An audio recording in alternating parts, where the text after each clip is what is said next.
somebody named William. I don't think it's this William. Not me. Okay, are you capable of being in two places at once? He's not capable of being in two places at once. He won't be here either temporarily. Just All right. for round one. So, I didn't mean to go back on that. So I have my deck list here under my decks. But yeah, you can go ahead and go to Legacy, and then my deck is here, but you can always use the Tuesday Night Legacy as a reference. The last thing is the Google Drive. I opened that up. Go to Home. Go to Players. And roll all the way down this thing. Okay. Any questions? No, I think we're good. Cool. Okay, so we want to.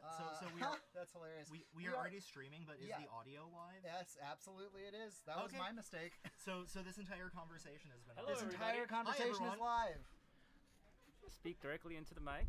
Speak directly into the mic. And where do we monitor chat? Chat is right here. Okay, gotcha. Okay, cool. So Welcome to Tuesday Night Legacy. Jonathan is here, as well as I, William King. We are trying to do our best to troubleshoot, and at this point, it's William, not me, and Eugene playing at this time.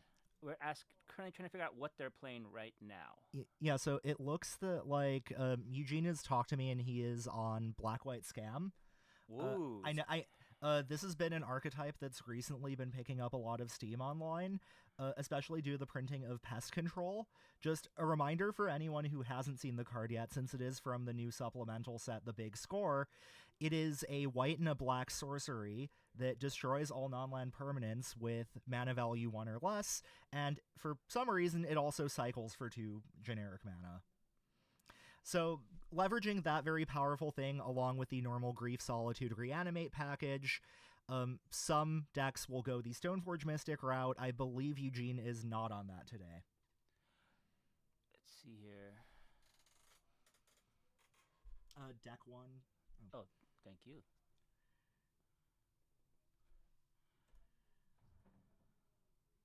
Let's see. Essentially, is that dead guy Al at this point? We could also just say B-Dub Scam.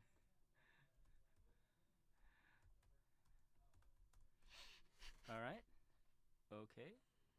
And we do not know what our other...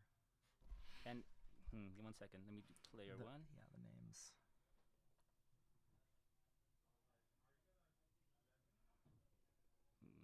Oh, sorry. All right. Eugene, our Lord and Savior. No, okay.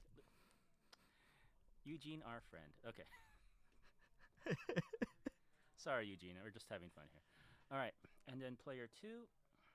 Great. Now the text is all off screen. Maybe just make the deck name shorter. Yeah, let's try that.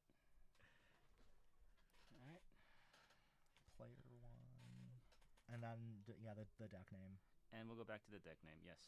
At this point, we are doing our requisite 17 minutes of shuffling and trying to get all the edits correct. Fun. All right. It still is not necessarily centered. Okay, that's a little strange. Oh, is there a line space there? There we go. I could drag it down. Sure. And let's see. Let me change player two. Okay. We don't quite know what our other player is on just yet. Other. I don't know his last name. I'm sorry. And we'll figure out what he's playing shortly. So it looks like everyone is... Now Okay. they're mulling. Yeah, It it looks like a pair of mulligans from either side. My favorite part of Legacy, shuffling.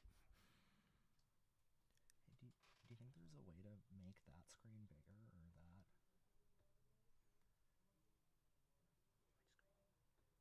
Just in general, the play area. I'm gonna go ask Eugene a question. Of course.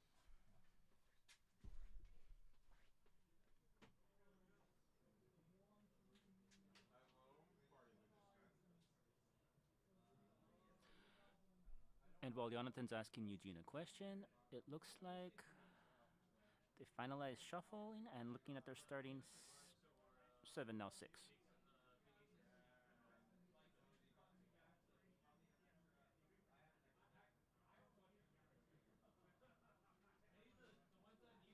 So right-click the image, then it says full screen display, and you can send it to one of the other monitors. Full screen display. One of the Asus monitors. So yeah, full screen projector, and then That one? yeah. Let's try to do full screen. Here we go.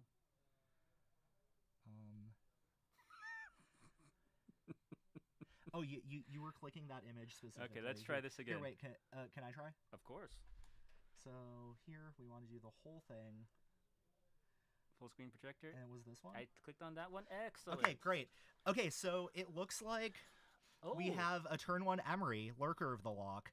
So William looks to be on some form of 8-cast variant.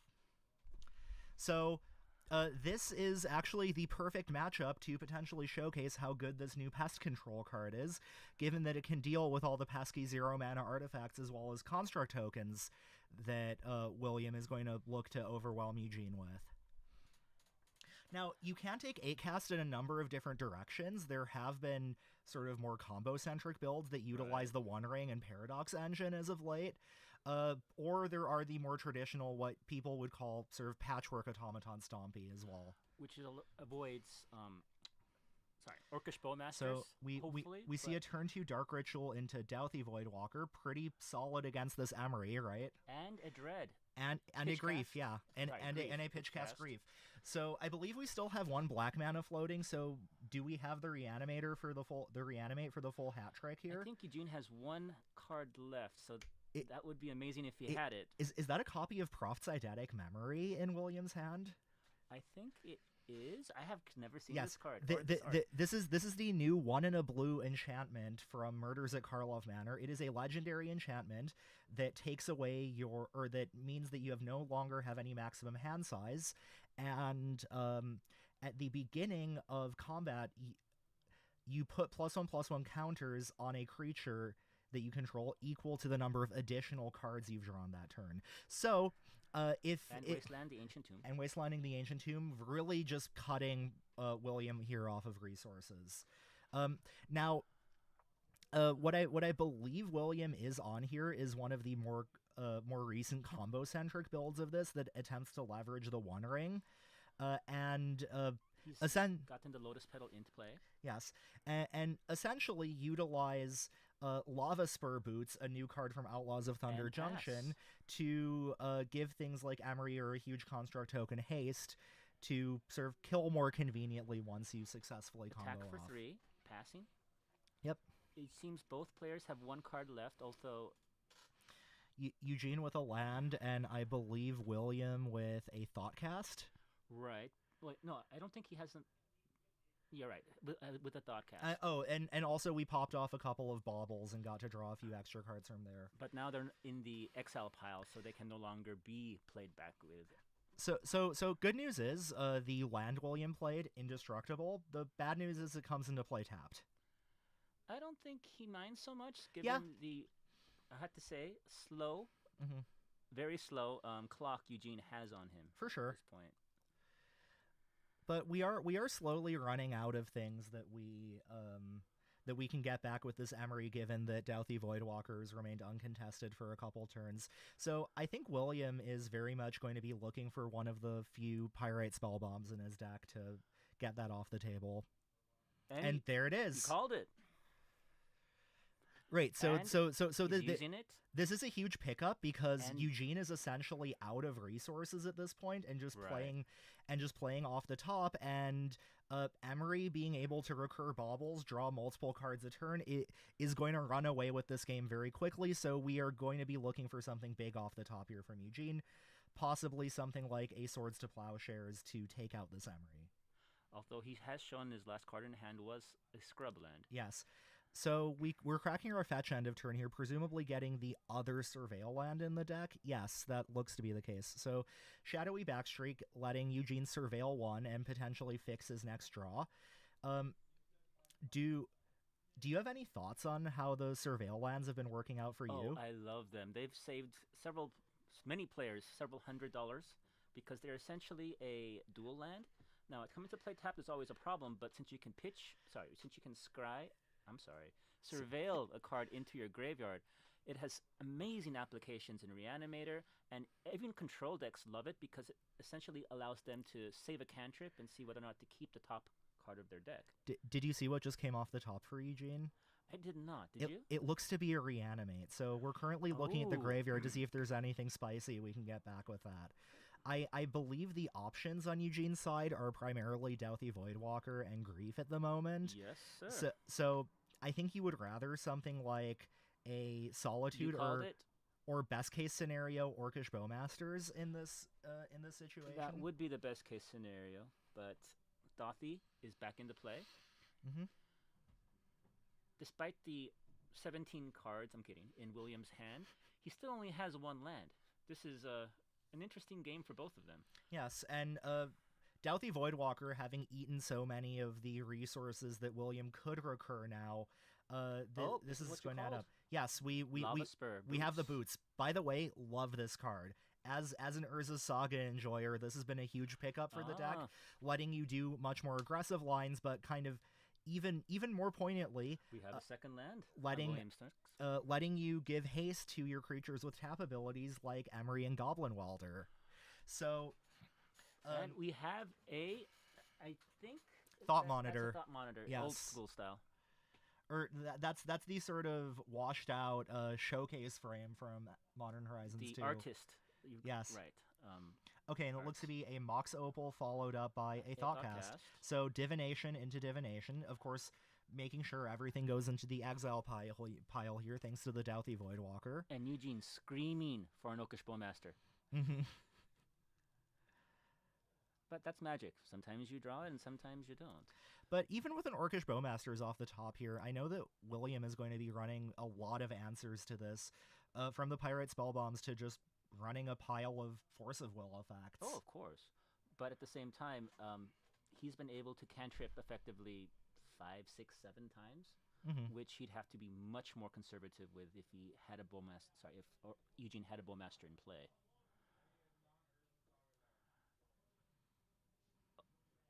He is he's searching with the We are swamp cycling a troll with of the troll. Khazad-dûm here. So if you're in Eugene's seat here, how much are you thinking about still trying to chunk in for 3 with this Douthie Voidwalker versus potentially picking something up out of William's exile pile? Now, I would say, honestly, there's nothing much in William's exile pile other than draw cards that he would necessarily want at this point. But I think that William is in such a commanding position in this scenario Yes. that that you might just need multiple good draws to get And out attack. of this. So it looks like Eugene seems to be taking the stance here that he doesn't think that William is going to be able to kill him in the next 2 turns. Unfortunately, we have an Urza Saga. This could actually change everything, especially since there's so many artifacts in play. And Yeah, to be very precise, there are a lot of artifacts in play right oh, now. thank you for being very precise. Right. Or you And know, by potential haste. yes, by a more accurate count, currently 9 of those. So if nothing else gets destroyed, the first construct we will see here is going. We have We have a repeal on the Douthie. I have not seen that card in 3-4 years. Mm-hmm. And we look to have picked up a 1 ring off of that. Oh, I think William at this point has achieved. We have assembled Tron here. I was gonna say, yeah, Assembletron. We have achieved control of the game. Yes. Any other euphemisms you want to use? So I will say it seems to be that this is now William's game to lose for sure, and it has been for a couple of turns. But that 1 ring is the if he is on the deck list that I think he is, this is the win condition of this deck. Oh, interesting. The 1 ring itself. Yes. So we are playing a Paradox Engine deck, and we use that. So we were playing a single copy of Paradox Engine in this deck, I see. which, well, how easy do you think it is to go infinite with Paradox Engine? You can sneeze and you'll go infinite Yeah, probably. as long as you can cast it. Yeah, so there are an incredible amount of infinite lines that you And can I'm take. sorry, I just saw him. Oh, there's the force. I just saw him draw 4 cards Yeah, by off of baubles. copying all the baubles. Yep. So, no, But so- remember, 4 life. Yes, so we will be taking 1 on our upkeep here from the One Ring.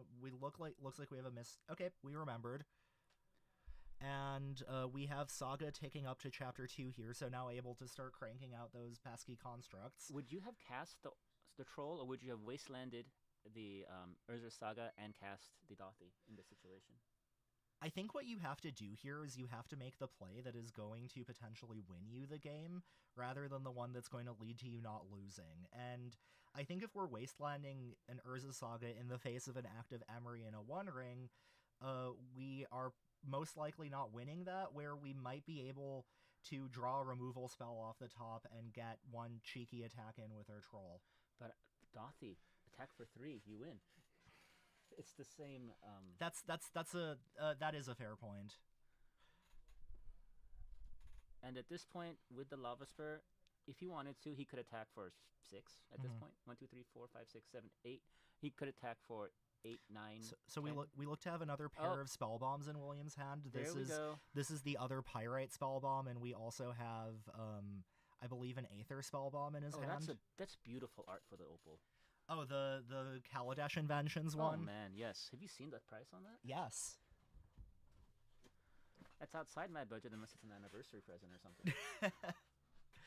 Yeah, I've seen the Trinospheres they make for that are pretty nice as well.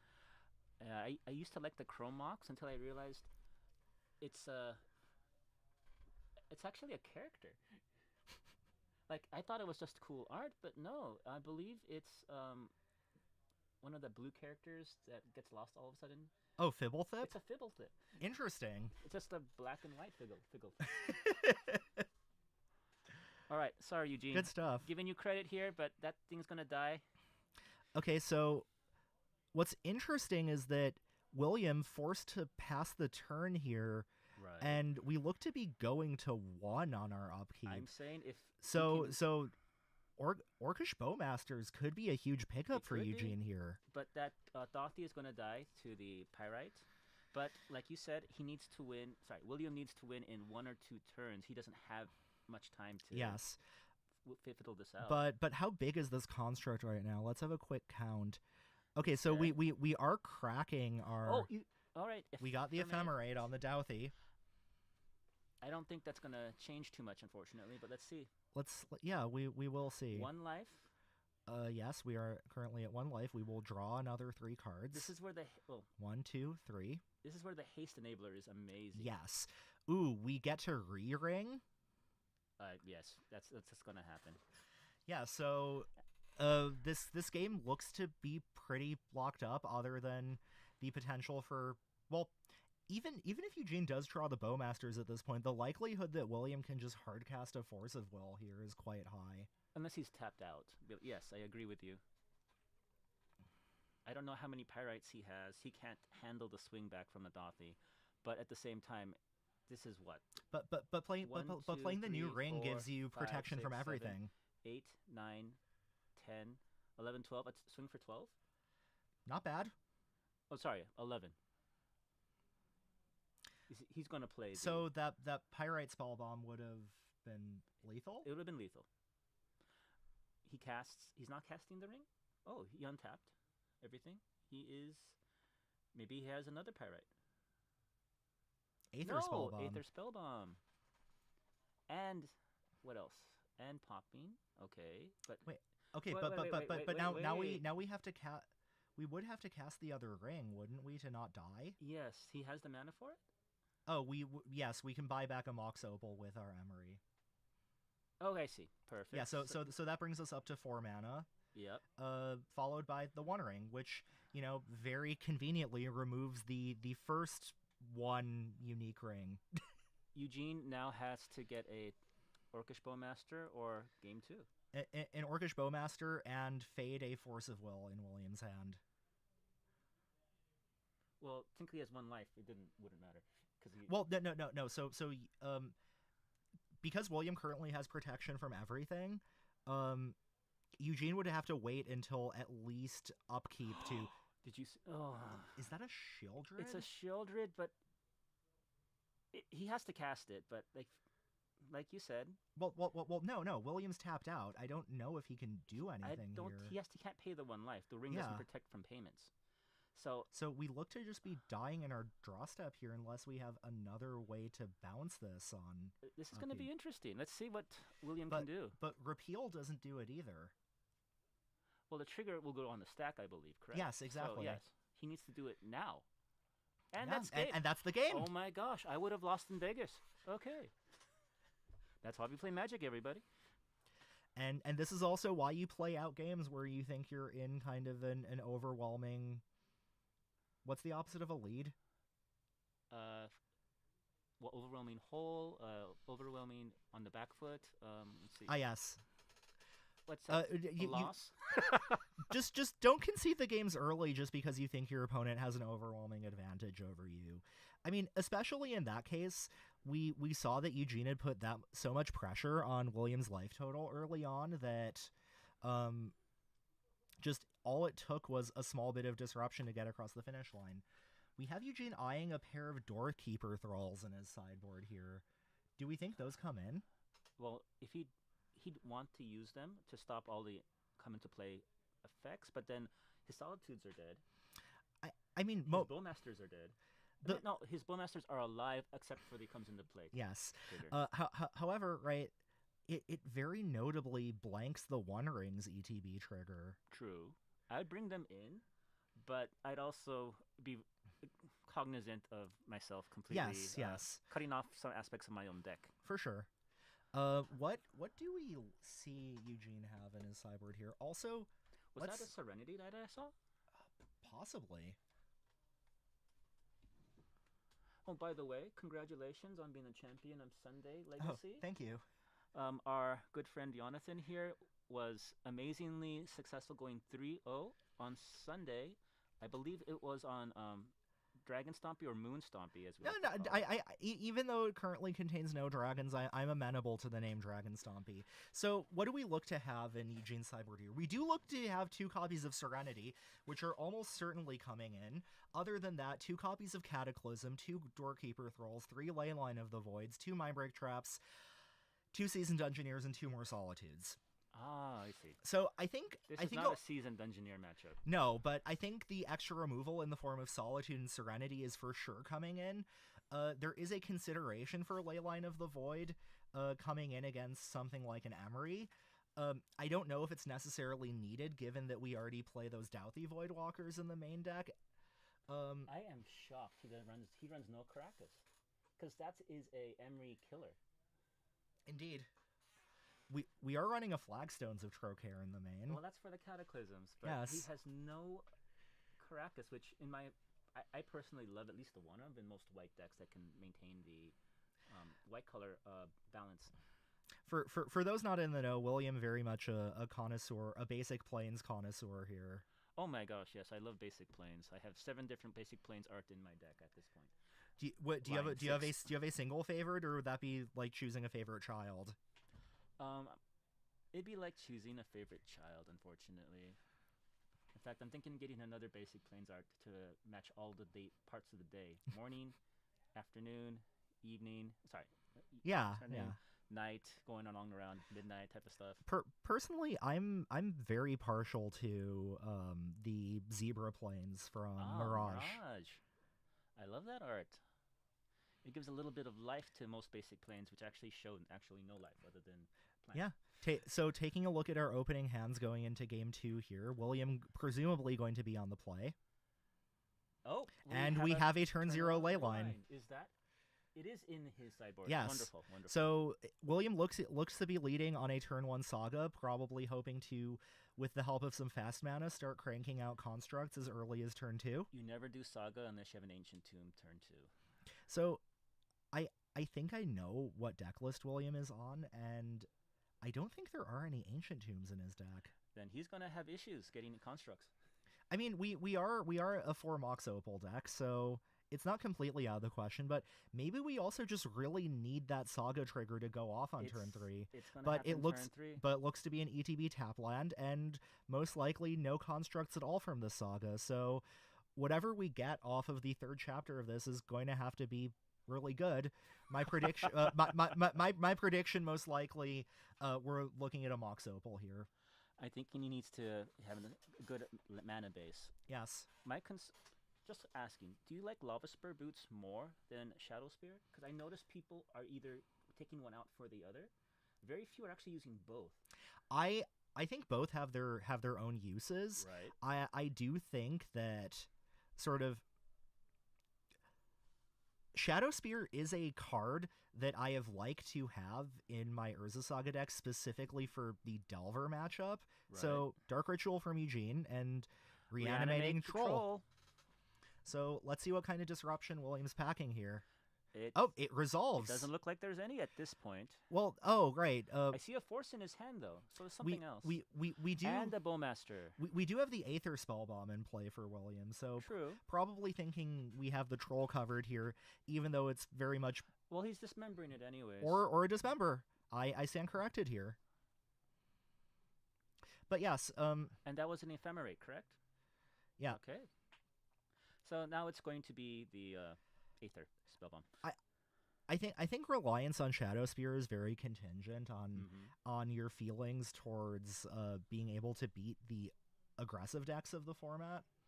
You were right. Yep. Mox Opal. Whereas Lava Spur Boots has a lot of synergy with both creatures with tap abilities, as well as being able to clock somebody incredibly quickly with Urza Saga. It's a much faster clock if you have haste. There are Urza Saga. There are a lot of low resource turn 4 kills that you can assemble that involve a turn 1 Urza Saga into turn 3 Boots. Correct. Yeah. My concern is you lose long game sustainability. Yes. And you also lose the secret activated ability on Shadow Spear. Is that a Serenity in his hand? It looks to be a Serenity. Now, is he going to cast it? He's going to pop it. Okay, popping the Spellbomb. Back to hand. He just takes the 6. Wait, were we talking about potentially? We do have Metalcraft here, don't we? But we would be taken off Metalcraft by popping the Spellbomb. Yes. So I guess that was not. Is he gonna? Was that a Serenity? Did I see that? I think it was. He's gonna try to cast it. Oh, did we miss an Ephemerate saving the Troll last turn? Did. Yeah. Yes. Okay, so we look to be playing a Serenity here, which yes, is, absolutely yes. not. I thought he had 2 forces. I was correct. Okay. But that's still 6. It's gonna be bounced back to hand, and he's gonna start getting. Well, yeah, he's gonna start getting construct tokens. Now we can keep the construct. But he only has 3 mana, so he can't use the Spellbomb and make a construct. It's one or the other. And it's down to 2. we are deciding to go down to 2 here. And is it a hardcast Sheoldred? He doesn't have a counter for it. I think we're going to have to bounce it at the end. You think or on upkeep? Life. Well, the upkeep trigger still happens, right? No, it's in the draw step. Okay. So the only window we still have to not die here is to bounce it with our Spellbomb on upkeep, which is what William is going to do here, and then knock the top of your deck. And pray. So we look to be floating mana off of this, and I believe we picked up a 1 ring for our draw step, which buys us another turn. If you can cast it. Yes. I don't know if he has enough mana. He has 1 floating, right? And he Indeed. doesn't have Metalcraft anymore. Oh, sorry. He does have Metalcraft. Yes. So he has 2 mana. But doesn't he scoops. Doesn't Eugene just recast the Sheoldred on his own turn? Every turn. Yeah, so Eugene, with just the right amount of disruption and pressure here, going to be taking this match 2-0. Making it look easy. What do you think of this black-white scam deck? I love watching it play. I always get worried about Ephemerates not being able to do anything after when you draw with nothing else in play. Mm-hmm. But it did save his creatures twice, which became game-breaking game 2. Yeah. But it also stuck in his hand for quite a while in game 1. I'd assume it's especially useful in matchups where Bowmasters is good, where just your opponent needs to get your orc off the table, and you can just say, no, actually, I'd like to get my orc back. Now, at this point, Sheoldred off the top. Both like games. We have a Necromantia in turn 1 Dark Ritual, yes. Yeah. Against combo. I forget. Can you name lands with it? Non-basics. Okay. So Wastelands or Yeah, Urza Saga Dark Depths. especially. Yep. So good game. Do you Yeah. think they're gonna play some casual at this point? I'm not sure. It looks like we're decideboarding here. Let's give them a few minutes before we kick them out and try Yeah, to find yeah. another game. So I gotta ask, for Sunday, how many people came? There were 8 people total. Oh, that's great. At least that's enough to do a pod. Yeah, no, essentially. it was a clean pod. Yeah. And there was a $25 buy-in, so Mhm. 8 times 25, $200 split. What was your take? 60. We split in we split the first and second place prize. Nice. Congratulations, by the way. Yeah. So we decided to play out a game for content. Plus, I knew I needed to practice my Grixis Delver matchup a little bit more. And That Blood Moon was disgusting. in game 3. In game 3, I thought he might be able to pull it back since he countered your first 2 threats. Mhm. But Blood Moon, it didn't matter how long it took. You simply had that game because his 1/1 No, Dragon Rage, we're not beating you. So you can find this stream on the YouTube channel, and I think it's a very interesting game to take a look at, because I was at a bit of a crossroads there where I had to decide between playing an unlicensed hearse to turn those channelers into 1/1s versus just slamming a Blood Moon and praying it resolves. Well, I believe you slammed the Blood Moon and prayed, correct? Yes, Yes. and it worked out Well, are you a religious man? sometimes. See, prayer works. Okay.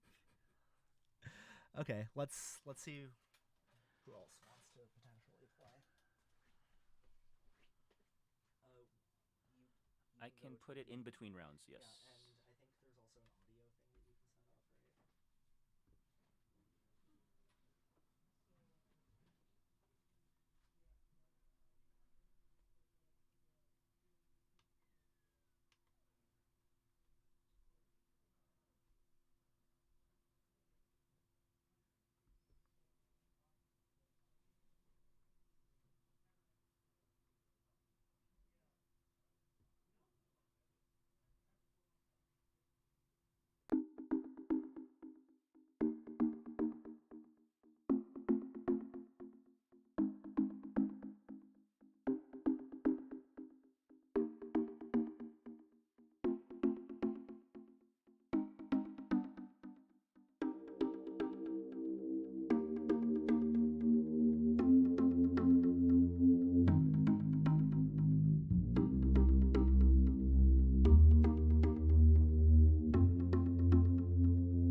Stream overlay. All right, so instead of finding 2 new people, they decided to play some casual games, although Eugene has decided to play a different deck, so we'll see how it goes. Yeah, this looks to be one of Eugene's many pet decks. In this particular case, we are looking at Gleaming Geardrake Affinity. What? Okay. So, kind of Gleaming Geardrake, a card from Murders at Karlov Manor, almost an Arcbound Ravager. It gets +1/+1 counters when artifacts go to your graveyard.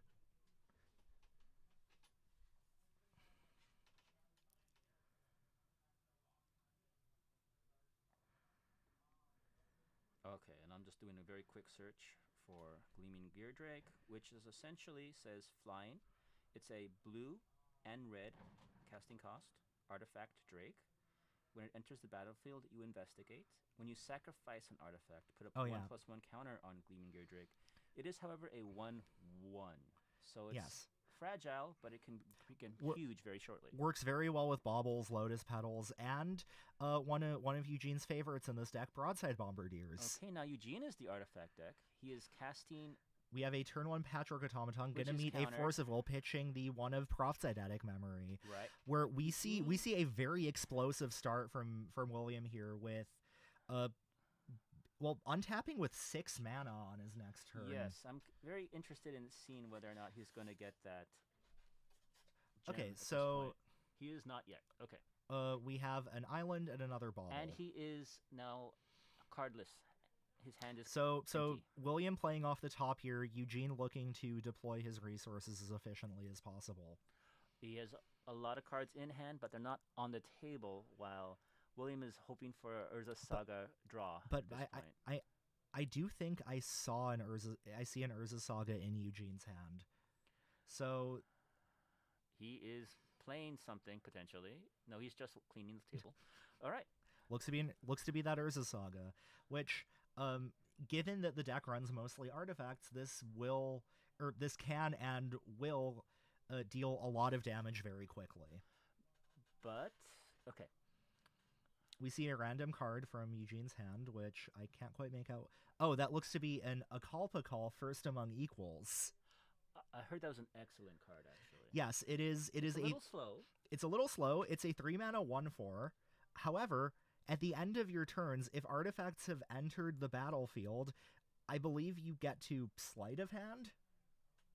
Pretty much. Discard. Sorry, I believe it's a draw a card, right? It does. So the nice thing about a Akalpa Call is that specifically it does not draw cards. Oh.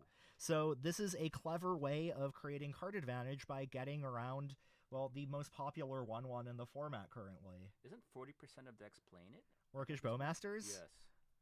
Are we not allowed to say its name now? Is it? At this point, the more we say it, is it potential ban worthy? I don't think so, but it's almost become standard for any creature deck that splashes black to have it. I like the opportunity cost that it adds to playing the sort of myriad of cantrips that normally define Legacy, and I do think the counterplay with it is interesting. We see a One Ring from William here. Yes, and we see an Akalpako. Is that not an actual card anymore?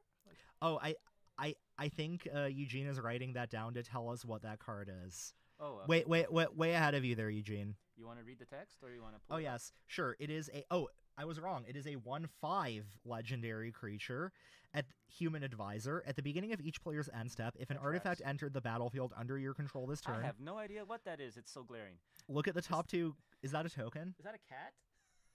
Oh, I think it's the LSV Elishnorn token, the LSV, from that Channel Fireball came out with however many years ago now. I see. Is that what just happened though? I believe it. I that a believe this. I construct believe this token? one is a construct. Yeah. Okay, I was curious unless it's a cat token. Okay, sorry. Akalpako, First Among Equals, Human Advisor. He's sitting down, so that mentions why he's a 1/5. He has a huge butt. At the beginning of each player's end step, if an artifact enters the battlefield under your control, this turn, look at the top 2 cards of your library. Put one of them into your hand, other into your graveyard. So it's a card advantage engine that doesn't stop. Mm-hmm. Also, helps fuel your graveyard for your emeries. He's searching for something. Yeah. Do we think we're potentially... So we are floating mana off of this. Thinking maybe about getting a Mox Opal, maybe a piece of equipment? Maybe, or maybe trying to get that, a graveyard. Tormod's Crypt. Yes, because you see what happens on the other Yes, side, right? yes. And Emery's in play. He needs to shut that thing down hard. So, unfortunately, this seems to indicate that Eugene is not running a Pithing Needle in his main deck. I would say that's probably correct. Because I would probably, if given the opportunity, I would be instantly needling that One Ring. And we have a red card. We have a Broadside Bombardiers. My favorite creature with that came out haste. last year. Maybe he's going to throw the Tormad's Crypt at it. Throw the Tormod's Crypt at the Emery? Yes. Okay, so beginning of combat, we are repealing It's the back Broadside into Bombardiers. his hand. Okay, so That is a very big tempo swing for William. he's now attacking for a construct token. With a 3/3, yes. Somehow, and I don't know how, but the Akalpako has disappeared. No, I think that was just a note that Eugene wrote Oh, down I thought he cast it.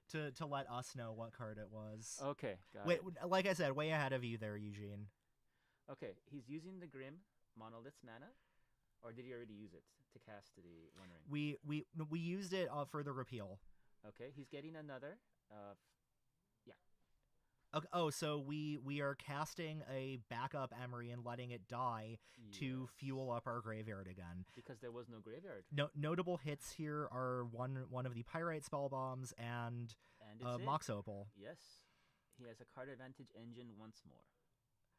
Pirate Spellbomb not lining up the cleanest against the 4/4 construct on this side, but will be able to take care of the Broadside Bombardiers Right. should it come down again next turn. And I think he's hoping to get that Aether Spell Bomb, so then every construct will be dead. Yeah.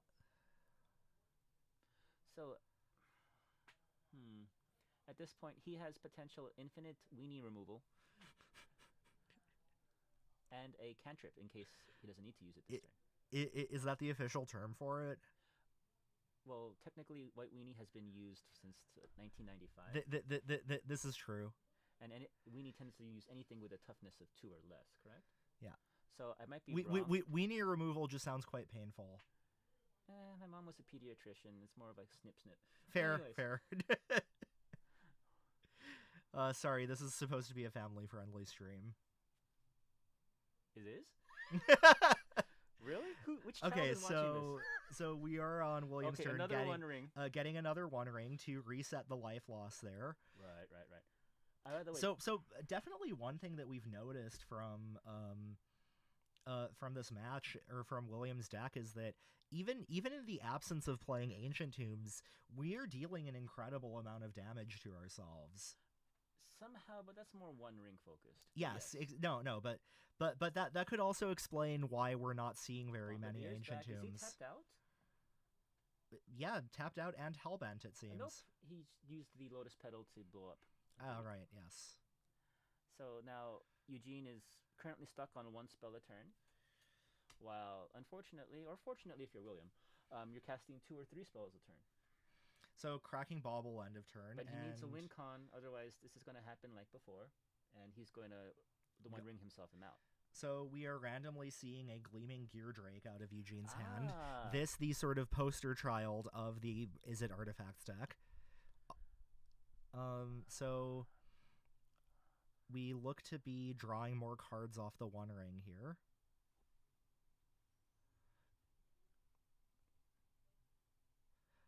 I have to say, would Pest Control on this board do much, or would it simply be a 1-turn delay? Pest Control would destroy a Spell Bomb and a Mox Opal and nothing else. I'm saying Pest Control, it's a great card. It's like 12 to 15 bucks, but it's not going to just win you the game. Yes, it's certainly there is a higher upside to cards like Meltdown and Pernicious Deed that fulfill very similar functions for other parts of the color pie. True, but even Meltdown on this board would simply destroy 3 permanents, Yeah, and that's it. and That's a scoop. Like how I enjoy playing games. I lose the first 2 games to my opponent, and then I win all the casual games. But that's just me, because I don't know how to mull very well. But assuming they're playing at least one more. Did you try drawing good cards in those first 2 games? The good cards didn't like me the first 2 Ah, games. I see. Many such cases.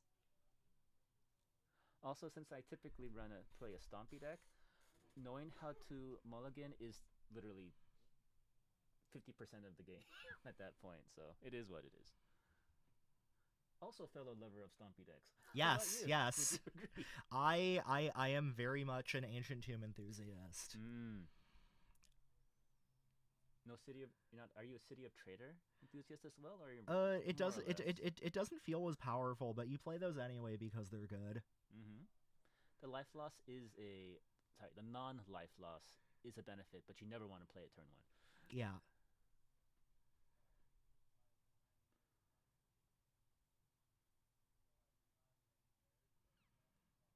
All right, it looks like Looks like we are going to sideboarding sideboards. here.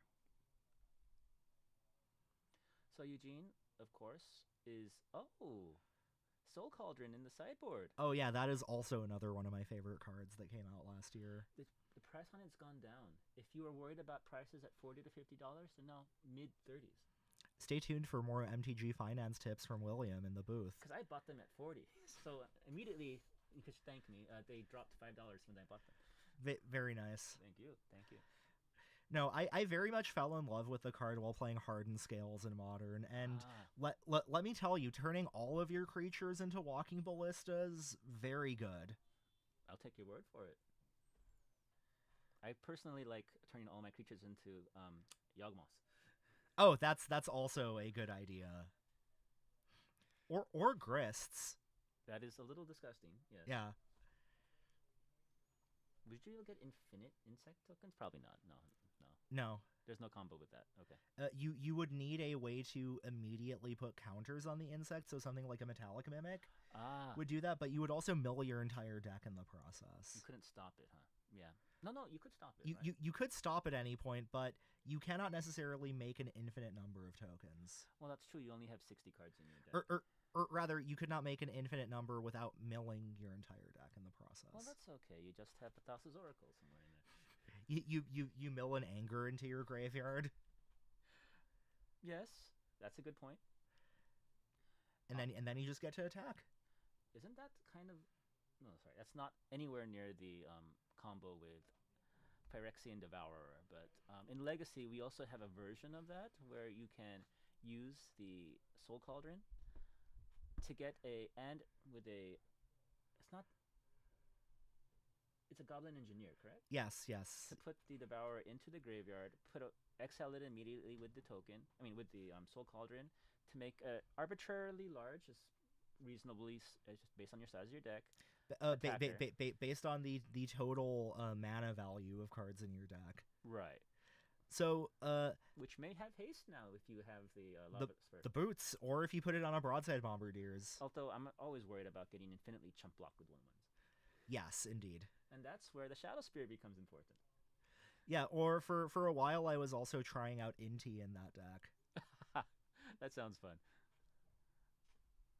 And I am old school and I play cards even if I know they're not good. So I play Jaya Ballard in that deck. Put it under a Soul Cauldron and we're off to the races. Oh no, I'm not off to the races at all. You get a painter in board and you start blowing up your opponent's lands to the end of the game.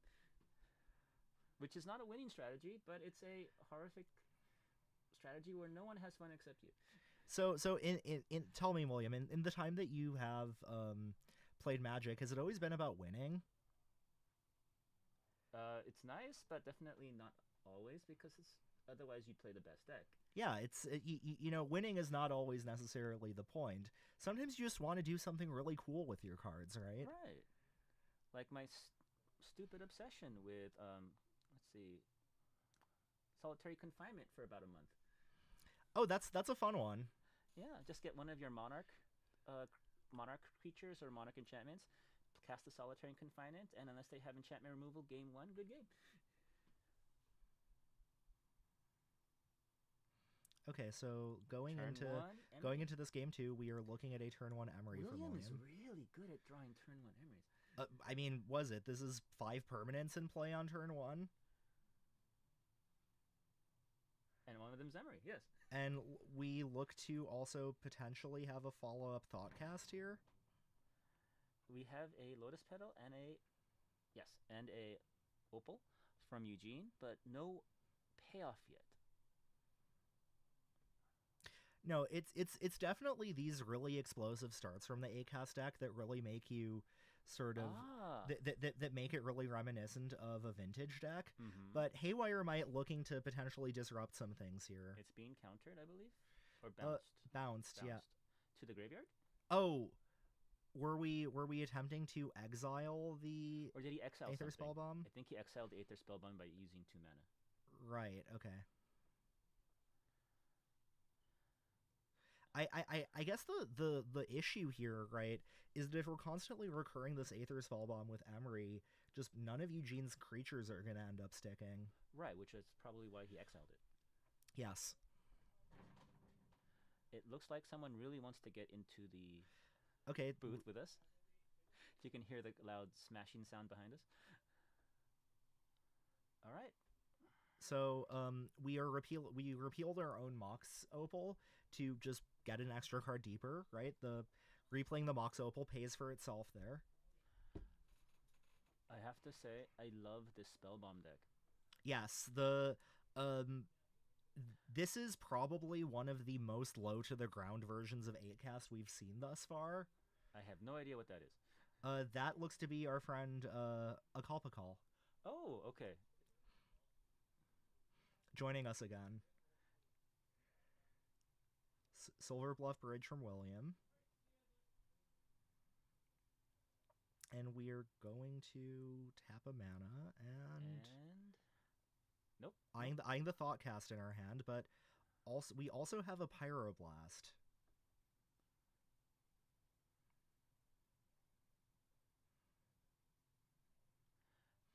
Oh, nope, he's using it. We are using the Thoughtcast, gonna get 2 cards deeper. 1 mana draw 2 seems solid to you? Maybe Legacy playable. Yeah. Lotus Petal? Lotus Petal followed by another... so we have successfully chained 2 Thoughtcasts into each other here. And he successfully dropped the card into his backpack. This is the perfect time to put another card into your hand. I would recommend a cheaty face. Good point. But you can only cheat in casual games. Is this not casual? Exactly.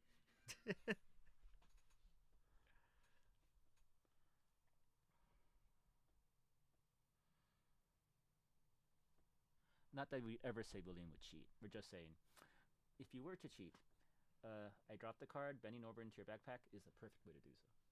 Except you're on camera, so no, it's actually really, really bad. So now we have a construct token.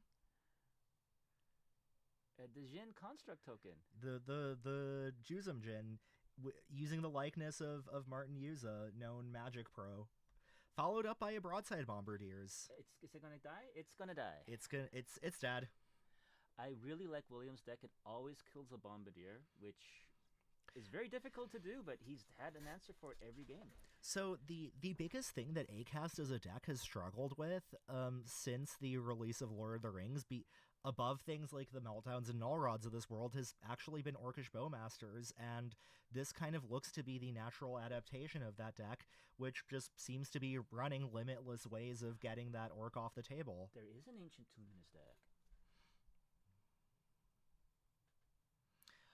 We have a Paradox Engine. This is not a drill. And Emery plus Lotus Petal is infinite mana. Essentially, yes. And then we can get our Pyrite Spellbomb back as many times as we want. Is Eugene scooping at this point? Most likely. F6. Yep. Appropriate response. Eugene passing priority here. Wait, don't we just have a clean infinite here with the Lotus Petal? Once he gets enough mana, yes, he can then use a Spellbomb. Yeah. So we crack Lotus Petal for mana, right? Then tap Emery, recast the Lotus Petal, and just make as much mana as we want. Yes. What's your favorite big number? Arbitrarily? It used to be 1 million until 1 million doesn't really buy a house anymore. So maybe like 10 million. Okay, yeah. So now putting a One Ring into play. Infinite number. Well, he could just Spellbomb him out, honestly. Yeah, But if he just wants to draw his entire deck, he can do so as well. I don't know how you do this online without, getting carpal tunnel. But in person, you can easily do this. Typically what you do is you play against someone like me who's nice and then just concedes. And if you somehow manage to see that one person who's not nice online, and they refuse to just concede... Only one of those. Oh, okay. Okay, so we look to be going into the next round here. So stay tuned here. We will see you very shortly. I hope both Eugene and William had fun on this game. It looked like a lot in interaction. All right, game 2.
Dream overlay.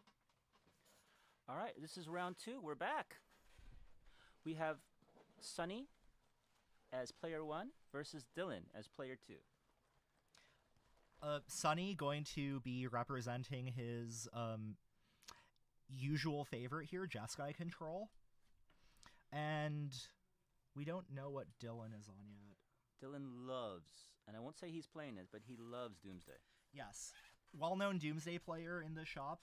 Well, there's a few of those, but... We have 2, sometimes 3, but most have shifted to something else. Can we take a look to see if they filled out the form over here? Oh, please. Yeah, Here you so... go. Use the mouse.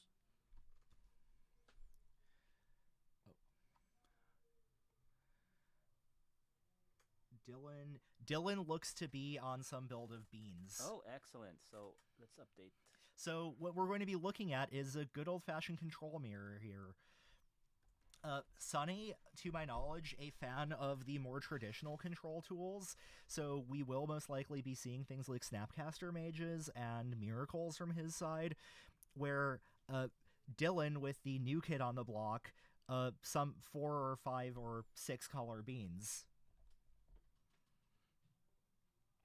So we look to have a tapped Mystic Sanctuary from Sunny over here, with Dylan leading off on a tropical island into Ponder, potentially hoping to set up his future draws, either digging for lands if that's what he needs, or spells.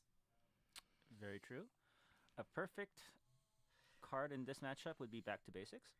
I look very being played. So my what's your, given that this is a control mirror, what's your prediction for how long game 1 is gonna take? 25 minutes? What do you think? Yeah, I'd give you an under on that probably, Under? but Okay. do you want to set up the round clock again? Oh, I'm sorry. Reset that? Yeah.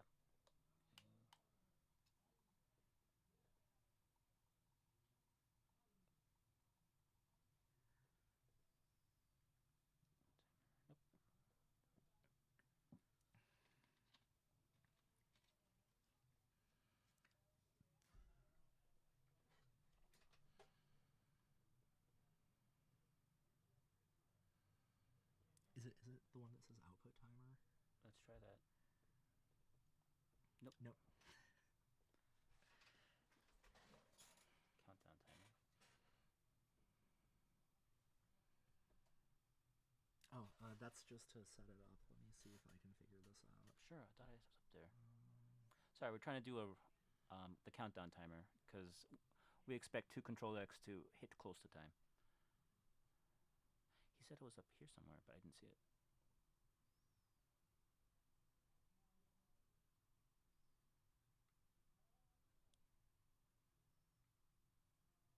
Countdown timer. There we go. I'm blind. Let's do this. All right, it's probably like 48 minutes or something like this. Yeah. One. So let's just start it from 50, honestly. All right. We might be a little bit off here, but... Let's go. Okay, so... We've spent 3 minutes processing and we've missed nothing. Okay. Well, it looks like Dylan attempted to resolve an Orcish Bowmasters, which was very swiftly met by a counterspell from Sunny's side. And we're not just saying counterspell, it is actually a counterspell. Yes, which looks to be put back on top using Mystic Sanctuary. Which is a beautiful play. From playing against him, I want to say Mystic Sanctuary, one of Sunny's favorite cards. I believe he's running the full playset. I believe this is an Uro. Sorry, not an Uro trying to be cast. Yes, so... I've never seen this countered. It's the first time. Well, this wasn't countered. We managed to gain some life, make an extra land drop, and life total's not the most relevant in this matchup either. Oh my gosh. Comet Stellar Pup. I know he loves this card. I didn't think he'd... Well, one, he probably... So we are going to be rolling a lot of dice, and I forget what order they are, but we will either be able to roll more, make squirrels, return cards from our graveyard, or deal damage. Let's see what he rolls. Did he roll a 4, or what happened here? I didn't see him roll.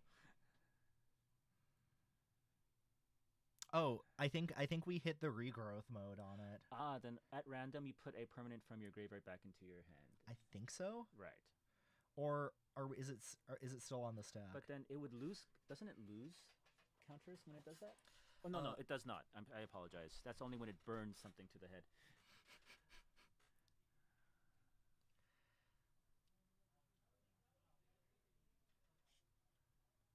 So we are fetching a pair of Tundras end of turn on Dylan's side here, potentially looking to thin our deck, or maybe we're casting something here?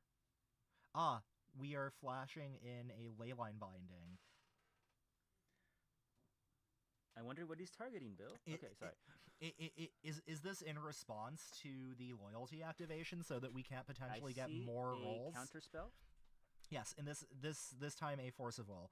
Okay, And we a rolled a 1. 1, which is a +2. Create two 1/1 green squirrel creature tokens, which gained haste until end of turn.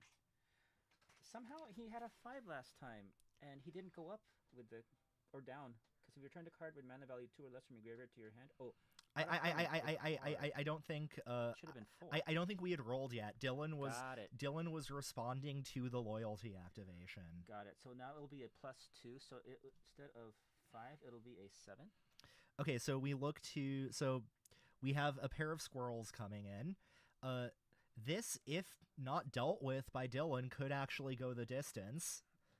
Luckily, lots of incidental ways to kill 1 toughness creatures in this format. Very true. And I do see some answers in hand. It's another ley line. We look to have a dress down and a pair of Leyline Bindings, a Witherbloom Command, and a Triumph of St. Catherine on Dylan's side. So all the answers really just looking for card draw at this point. Another force. We see second Leyline Binding met by another Force of Will. Is it time for the third Leyline Binding? I don't think he has another Force of Will. So huge flurry of exchanging resources here. I'm a little worried for Sunny. He doesn't really seem to have any form of card advantage at this point, while Dylan can simply get back that Uro. Yes, Uro famously very good against counter magic. Or he can cast that on St. Catherine if he just was worried about his life total, which at 15, he's not. Misty Rainforest into 5/5 for St. 5. Catherine, but it's countered, so goodbye, you will not come back again.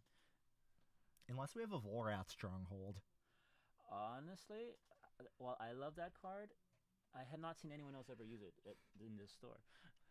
I think Ben was actually playing it on the weekend. Oh, sweet. I like Ben. He has very interesting deck lists. Although now he's becoming a little more of a... No, he still has interesting deck lists no matter what, period. Just to clarify, we absolutely mean interesting in a good way here. He likes brewing, which I love. He also very much likes Mox Diamond and Life from the Loam. Well, he's Maverick Roots. Mm-hmm. But where is that Uro? I thought he was going to cast it rather than the Catherine. But, maybe we just don't need to put it into play yet. But there are squirrel tokens. And like you said, these things are dealt like, what, 5 damage now? 4 damage? We have a Tournamentist off the top, going to trade with 2 squirrels. Do you think he set that up? I didn't see it. Nope, I believe that was a genuine blind flip there. Now Uro can come in.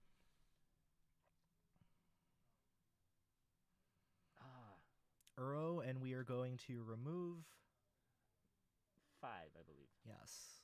So looking to just get some lands out of our graveyard here. Now, do you believe this card was potentially was on the block for potential bans in like 2019, 2020? I mean, it was very much overshadowed by things like Oko and Arkham's Astrolabe at the time, and we see a prismatic ending on Uro. So I think the general consensus now is that Uro is very much of an appropriate power level for the Legacy format. Is that just because of Modern Masters? Sorry, Modern Horizons has upped the power level of the format? Possibly. I'm a little concerned for Sunny. He's definitely behind in the land count at this point. Yes, another kind of famous adage is that in these control mirrors, the first person who misses a land drop typically will lose the game. Not so much because they don't have more lands, it's that they can't cast as many spells or react to as many spells as your opponent can. Yeah, typically just being the person capable of casting multiple spells per turn, especially once you draw multiple cards per turn, is very useful. He's getting the land. Sorry, Witherbloom. Witherbloom command, getting back the land, and did we see the other mode? Was it the drain? I believe so. Okay, yes, we are back up to 16 life here. But did you see what he put into his graveyard? Yes. It was a Beans and a Lorien, and I'm like, I'd want those cards off the top. Well, that's why there's still a couple.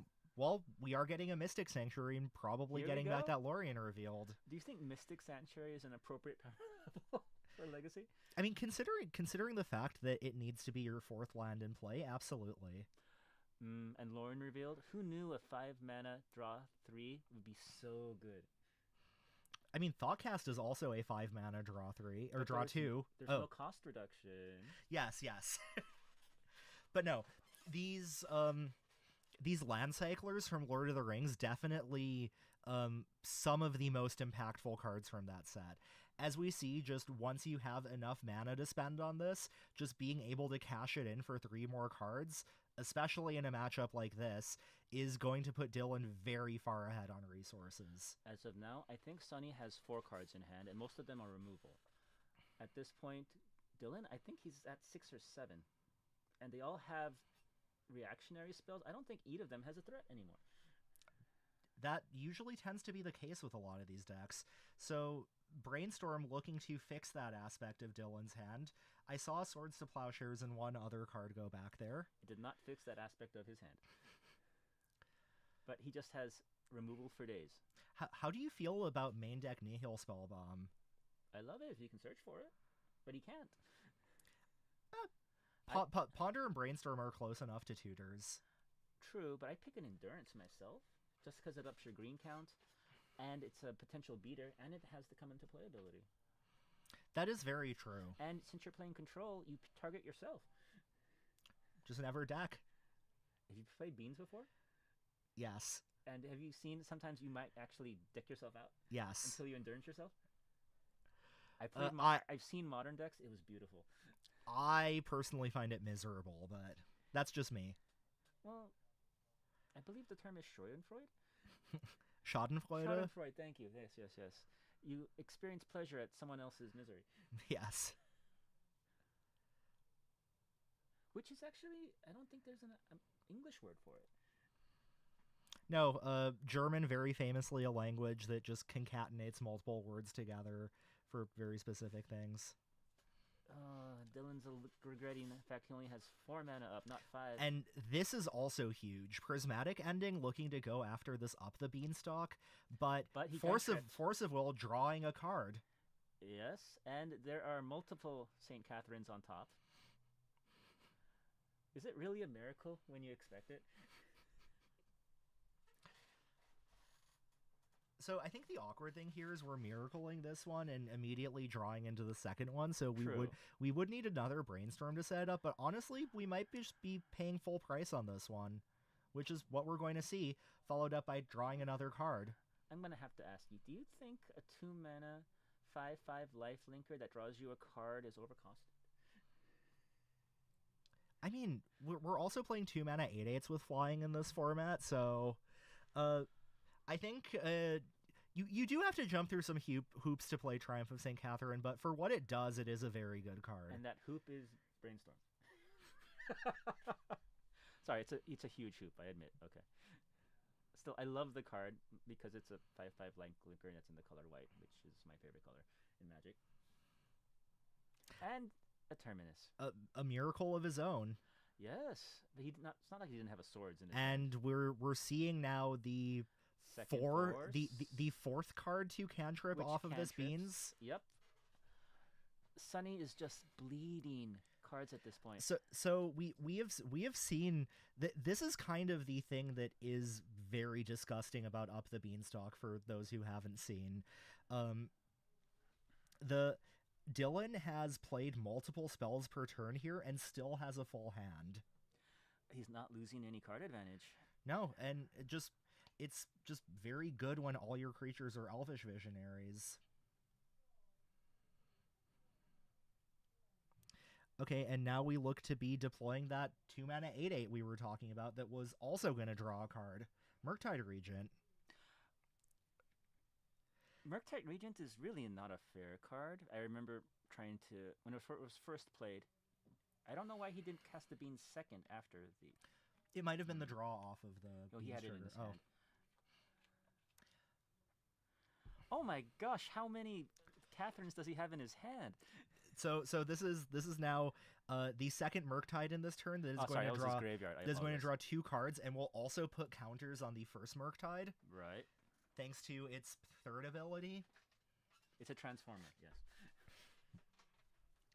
But, it has 9 counters? Yeah, so a casual 12.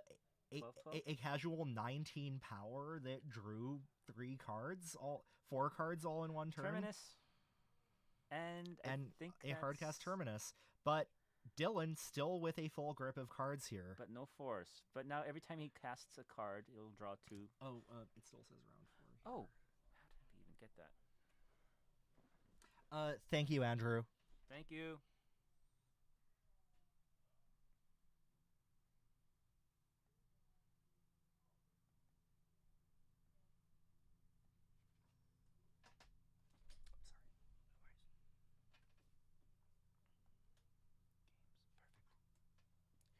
Should I switch into your seat? I'll figure it out. Or you'll just, next round, you'll tell me, move over. It's good. Okay, so where are we in this game right now? After Terminus. Okay, we see a counterbalance on Sunny's side. Also, Andrew, to answer your question, how many people showed up? It looks to be sort of the usual 20-ish people, right? It didn't used to be 20, but we've recently experienced an influx of people again. I mean, that's only natural. Legacy is the best format after all, right? I think we're a little biased since we're commenting on a Legacy platform, but yes, I also agree. It's reasonably affordable. It's tends to draw the type of player who's settled down, not so prone to road rage or prone to game rage. And generally, we enjoy being here, not necessarily to win the prize, which is a few dollars, but actually the gameplay, which is more important. See, okay, so we are seeing an Uro come out, but we are going to respond to its ETB trigger on Sunny's side with a Swords to Plowshares.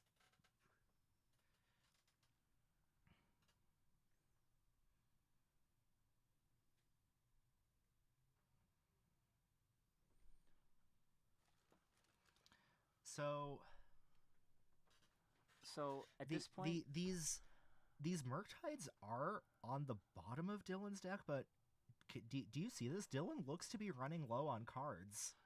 oh, who expected that? Right.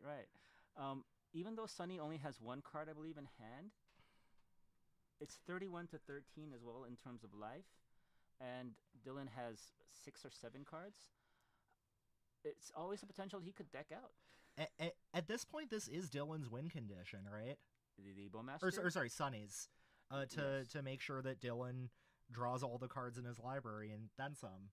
Sunny needs to hopefully get a Lorien revealed in order to try to refill his hand. Witherbloom command presumably draining and destroying the counterbalance. Yes, sir. Which is looking to be successful here.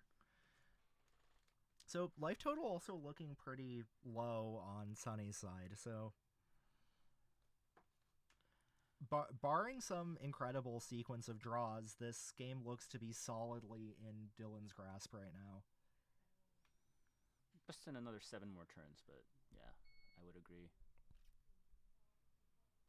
Speaking of Leyline Binding, have you seen that new card called Leyline Dowser?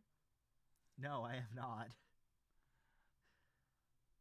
It's a little different, but it's a colorless artifact card that essentially says, and I'm quoting TCG right now, 2 colorless mana, 1 to activate. Mill a card. You may put an instant or sorcery card milled this way into your hand. Tap a untapped legendary creature to untap Leyline Dowser. Interesting. So if you're playing mostly instants and sorceries, and no decks really do that, this is a reasonable alternative that you can potentially use multiple times a turn. Oh, here is Sunny's win condition. Desperation Brainstorm, though, with an active Orcish Bowmasters on the table. Well, but this looks to also be for... That's 16 power if it doesn't die. 4 angels, yeah. Sorry, Brainstorm. Yes, 16 power. And this, unfortunately, is still not going to be a single hit given the 33 life, but it's going to make Dylan have to use those spells in his hand. Yeah. Angel token going into the exile zone before it ceases to exist. We will never come back. Did we... Swords. He'll draw another 2 cards from the other leyline.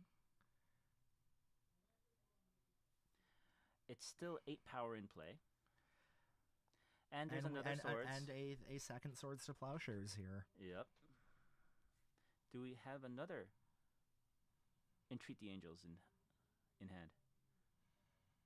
Well, Sunny does know what he's drawing, given that we resolved a Brainstorm here, right? And is Dylan going to throw that, Orcish army? Nope, another Swords to Plowshares. So that 1 card took out 4 cards from Dylan. But also Dylan with such an overwhelming lead in Dylan resources. Dylan now still has 6 cards somehow. Because the ley line through 2 or 3.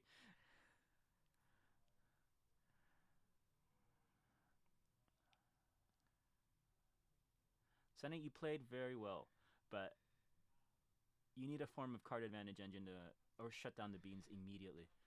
Teferi Time Raveler. Which is nice. Yeah, we can take off the pressure with the Orc army, but it is going to reset and become...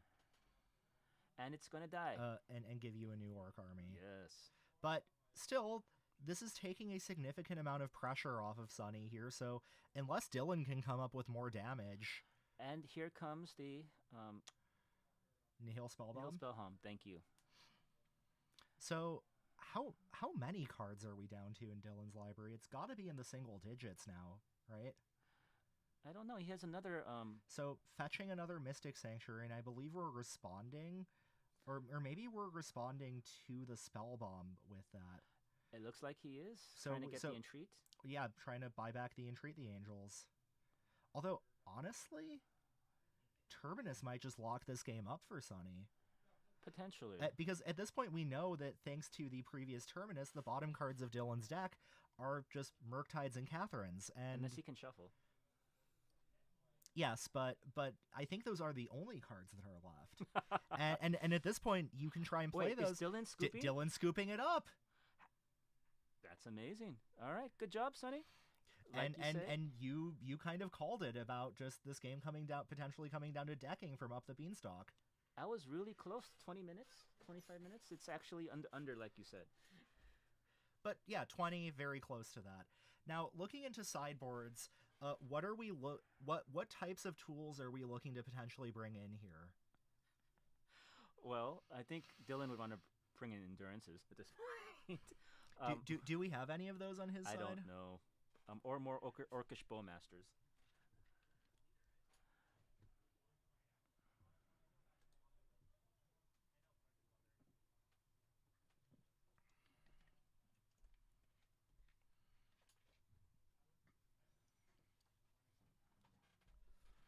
This is round 2, right? Let's change that. Oh, yeah. My bad. Hey, I'm learning because you're teaching me, so we'll get it. Wonderful. All right. So that was a beautiful control-on-control matchup where each side got about 7 or 8 lands and started throwing haymakers at each other with 3 or 4 responses to other responses. And Sunny's, admittedly, I haven't seen Entreat the Angels in an actual deck other than Sunny's for several years. Oh, indeed, yes. Especially now that you have a tool like Fourth Airlingas, right? True, but honestly, it was still a beautiful play because, one, it required Dylan to spend so many resources and draw so many cards to use those resources. Especially though those Swords to Plowshares ended up really buffering Sunny's life total at the end of that. Really, I like the ley line making Dylan draw more cards. So essentially, But both of those, Sunny was at 5 life. He was given a lot of extra time to get out of this game, and also sort of Dylan brought closer to his ultimate demise by drawing too many cards there. And I don't think an Aer Lingus would have done the same, because it would have been for sure 4 haste trample night tokens, which compared to that 4/4 Orcish army, yes, it would just stonewalled it the entire time, versus 16 powers worth of angels, which he actually had to respond to. Yeah, so I was just pointing out that the 4th Aer Lingus is the new card. Right, with the Monarch. Yeah. If it does damage during the same turn, and it was, but if you deal damage with a creature the same turn it was cast. Both are being able to get back with your lands nowadays, so it's a repeatable, amazingly sorry. You can now cast it turn after turn, essentially, as long as you have Mystic Sanctuary. And I don't know how many Sunny has, but I saw at least 3. Andrew, why are you so confused? It was because we hadn't fixed the override. Ah, okay, got it.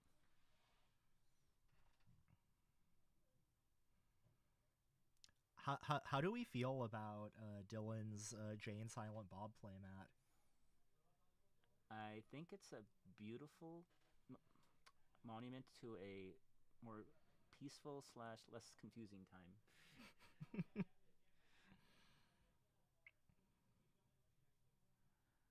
So Sunny, honestly, gave us full permission to be as hard on him as possible. But given that Sunny is one of the control players for life at this store, knows how to navigate a control mirror, and really just played to his outs that game. Which he had one of, which is amazing. No, actually, to be fair, Sunny had potential ability to cast 5 angels that next turn. So Dylan was forced to draw his deck out. I think Sunny actually played that game masterfully. Dylan played very well too, but that's why he had only 2 beanstalk beans on the table rather than the 3rd one, which I saw in his hand. I really think that Spellbomb should be an endurance, given how often Beans tends to deck itself out. I can definitely see that, especially if you're going so far to actually support the double green on Uro. Then yeah, endurance is probably a good call here. We see a turn 1 Portent. Oh my gosh! From Sunny. He's going full miracles. Yes. Yes, the classic ponder with what do we call it? A slow trip. It's a slow trip. Yep. Yeah, you draw the card on your next turn, or on the next upkeep. Yes. Yep. So, importantly, another way to enable miracles, but also, did you know that you can target your opponent with Portent as well? I do know. If you want to card screw them potentially. A Beans has gotten in without any counterspells. I am a little concerned. We see a Beanstalk versus another 2-mana enchantment, a counterbalance on Sunny's side. Now Dylan has a force, but I don't know if he has the other blue card. He does? Oh, an Uro. And draw a card.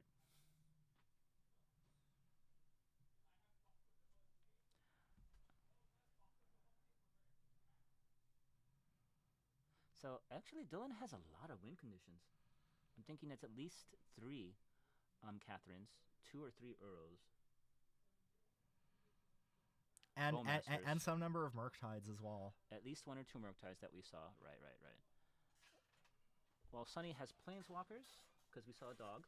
Yes, we saw the Comet and we saw the Entreat the Angels. So Sunny definitely being closer to the classic draw-go style hard control decks, where Dylan is more sort of inclined to play the sort of mid-range grind fast game. And at this point, the Beans has been addressed. The Prismatics, they're not as popular anymore, but in Control, hey, why not? They're essentially Swords to Plowshares 4 through 8.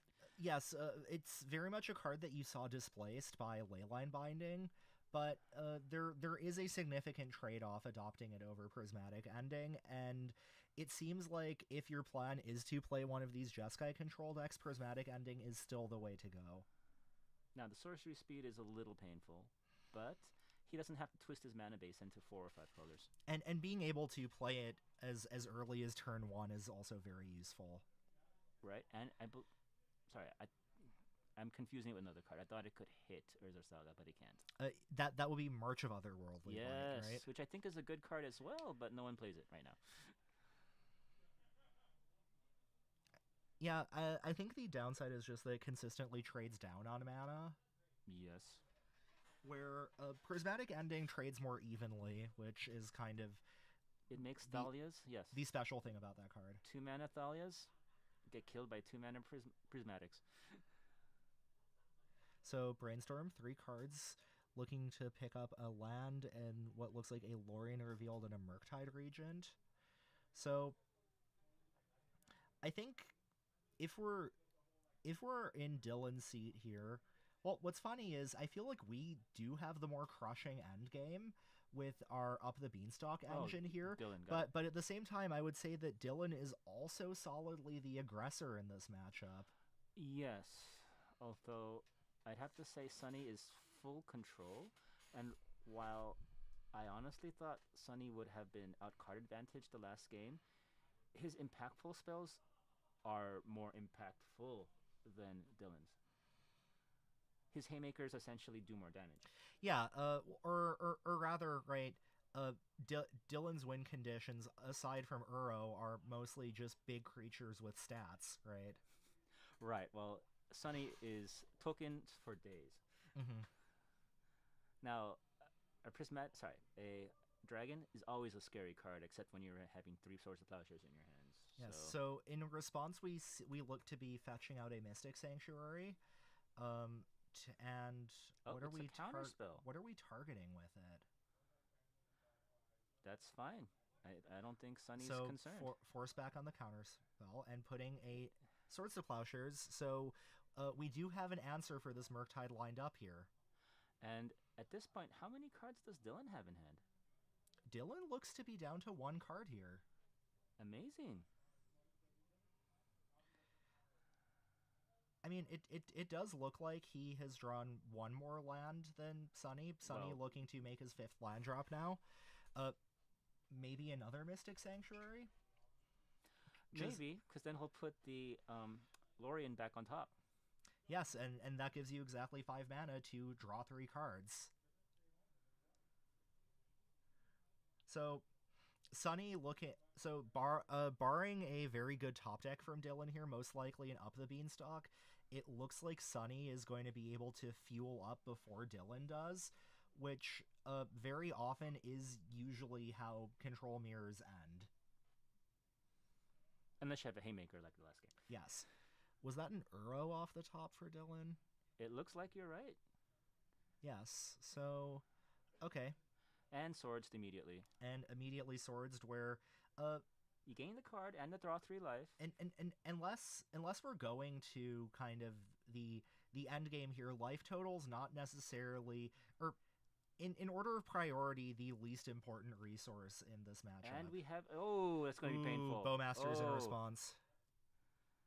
So as you say that, damage becomes impactful at this point. Yes. It's a 5/5 army. What I was saying is that Sunny's Swords to Plowshares are not really giving Dylan the life isn't huge here, but cutting Sunny's life total in half within 1 turn cycle here, very big. Now, it's not like Sunny doesn't have a Swords to Plowshares or removal. It's just that... So we're going after the... okay, so this is a Swords into a Prismatic Ending. Mm-hmm. We are brainstorming now in response to the ending. Okay, no. He is doing this differently, I think. Yeah. Okay. Yeah, so looking for a potential answer in response to... He has 5 mana up. This. Looking at a Thoughtseize, a Terminus, and a Leyline Binding. Mm-hmm. But Sunny has a... Well, not a red. Pyroblast in hand, which is one of the cards you bring in for this matchup. Yes, for sure. And even though the value of Red Elemental Blast in these blue mirrors is kind of at an all-time low, a lot of the threats that you're playing are not really blue anymore. Right, except for the dragon. Yes, except barring the dragon. Oh my gosh, it's a predict. It's a predict for the full blowout in response to the brainstorm. That is amazing. Well, that's also tech nowadays. Yes. So many mystics, you can predict what's on top. Is that a deduce? I have no idea. Yes, what that is. This is also from Karlov Manor. 1 in a blue. Draw a card plus investigate. So truly a very pure draw go deck here on Sunny Sunny's updated side. his deck. And look, we now have that clue to set up miracles if we want to. Also true. Instant speed, essentially. Another beans. Cracking. Counterspell. Yep. Yeah, so Dylan knew he just had to do it, but and another deduce. you just cast that just to get a just to get the token? Well, it also draws a card up front, right? Ah, nice. Yeah. So it's essentially it's. Do you see the win con? Is that an entreat? The It's angels? an entreat. But yeah, needs a deduce very protection spell. reminiscent of Think Twice from back in the day. Yeah. I'm just worried about Terminus on both sides at this point. But he can do it on instant So speed. we're surveilling on Dylan's side, and I want to say we know the last card in Dylan's hand is that Leyline Binding? It is a from leyline earlier? binding, which is not going to do much with 1, 2, 3, 4, 5, 6, 7, 8. So 6. So no, we're first cracking the clue, so that's -2 mana, and so we look to be making just 3 angels here, which is still a 3-turn clock, barring any other interaction. No.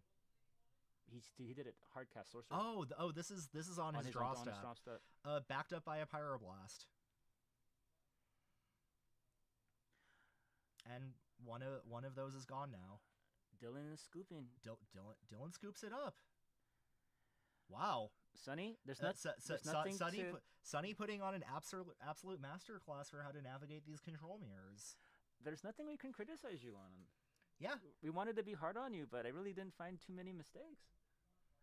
And, Dylan had a Pernicious Deed in his deck, which would have honestly been a great answer to any number of entreats. Oh, so Sunny also had St. Catherine's as well. We just never saw them. Well, those were probably living in the sideboard. Which I'm assuming he brought in. Yes. Or would you not bring in? Oh, no. In the control mirror, just if something has power and toughness, it's usually coming in. Would you take out some Swords to Plowshares if you're in a control mirror? Well, so if I'm on Sunny's side, you are 100% not taking out your spot removal. Right. Due to, what's it? Sweepers versus spot removal. Well, it's like you have things like Murktide, Uro, and Catherine on the other side. So we took out the Comet, we took out one of our miracles, and we took out some of our forces.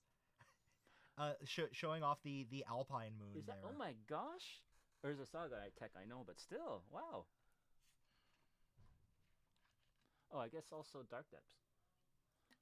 Yes, but then they remove your Alpine Moon and you get a 20/20. How many Swords to Plowshares does he have? Anyways, that was round 2 here.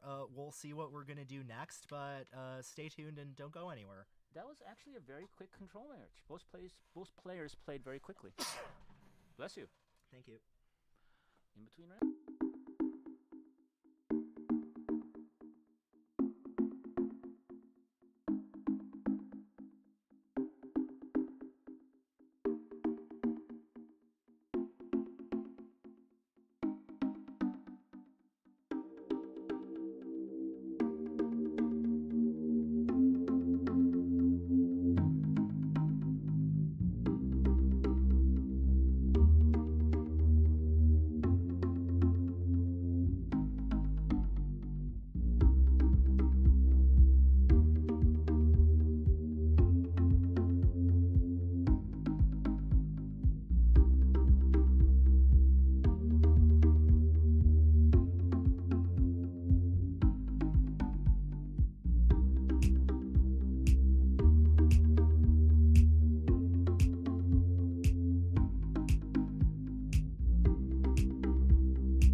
Now we're good. My deck that I won with on Sunday. Oh. Yeah, it's the exact cards I ran. Okay, starting the countdown. Going to, let's see. Yeah, so we're looking at Mason on Moonstompy. Oh, should we go to between rounds while we get this set up, just so they don't hear us talking?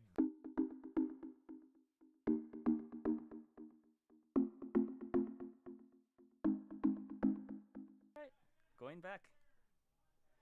Okay, who's player 1? Player 1 is going to be Ben on Loam. Let's see, 1 second.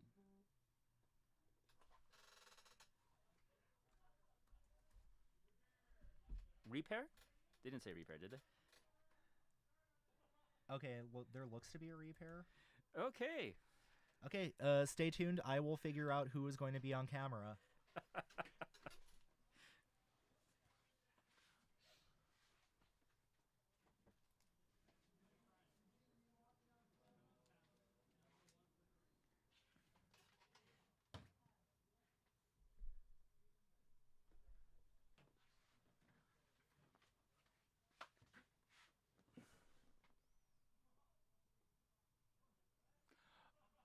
All right, it looks like there's a repair. So while we're waiting, just try and update the game.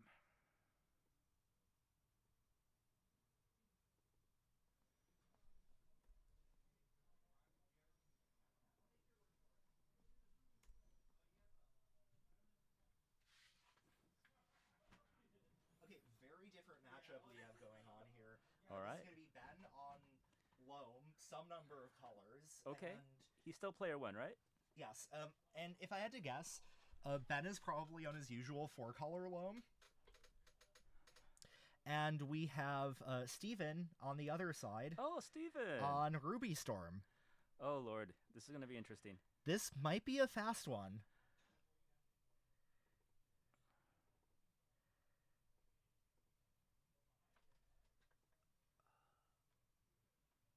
Wait, here, open it up and then scroll down. There should be a folder for player 2 there, right? Yeah. So double click.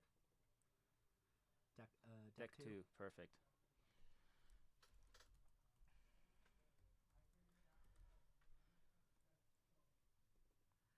And if you go deeper on that menu, there should also be then player 2. Player 2, excellent. Thank you.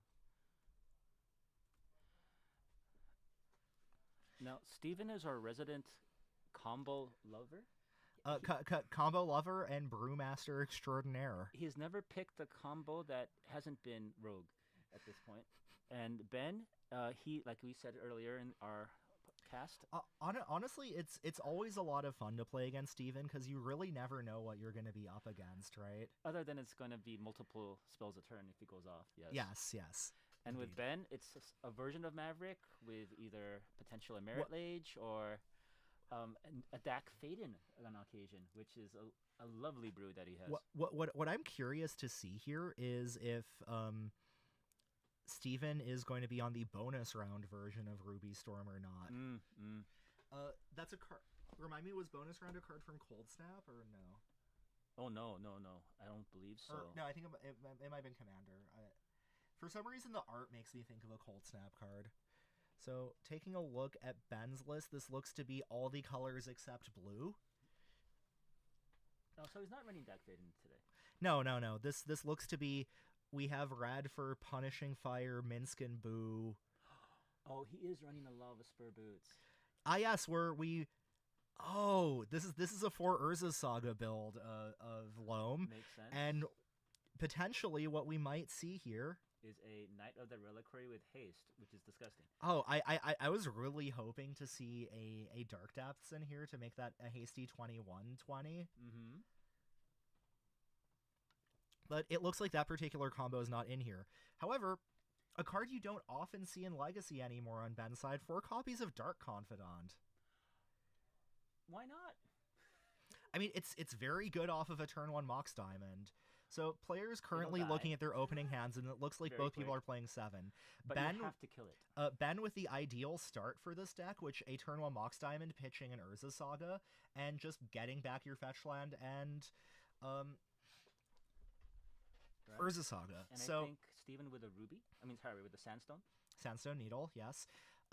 Yeah, so Ben's engine fully online now. We have negated the downside of We've the negated downside of the Mox Diamond. of the Mox Diamond right now, and potentially just looking to start getting sagas online now and making big boys. I'm more worried about him getting a wasteland and then Steven's mana base is dead.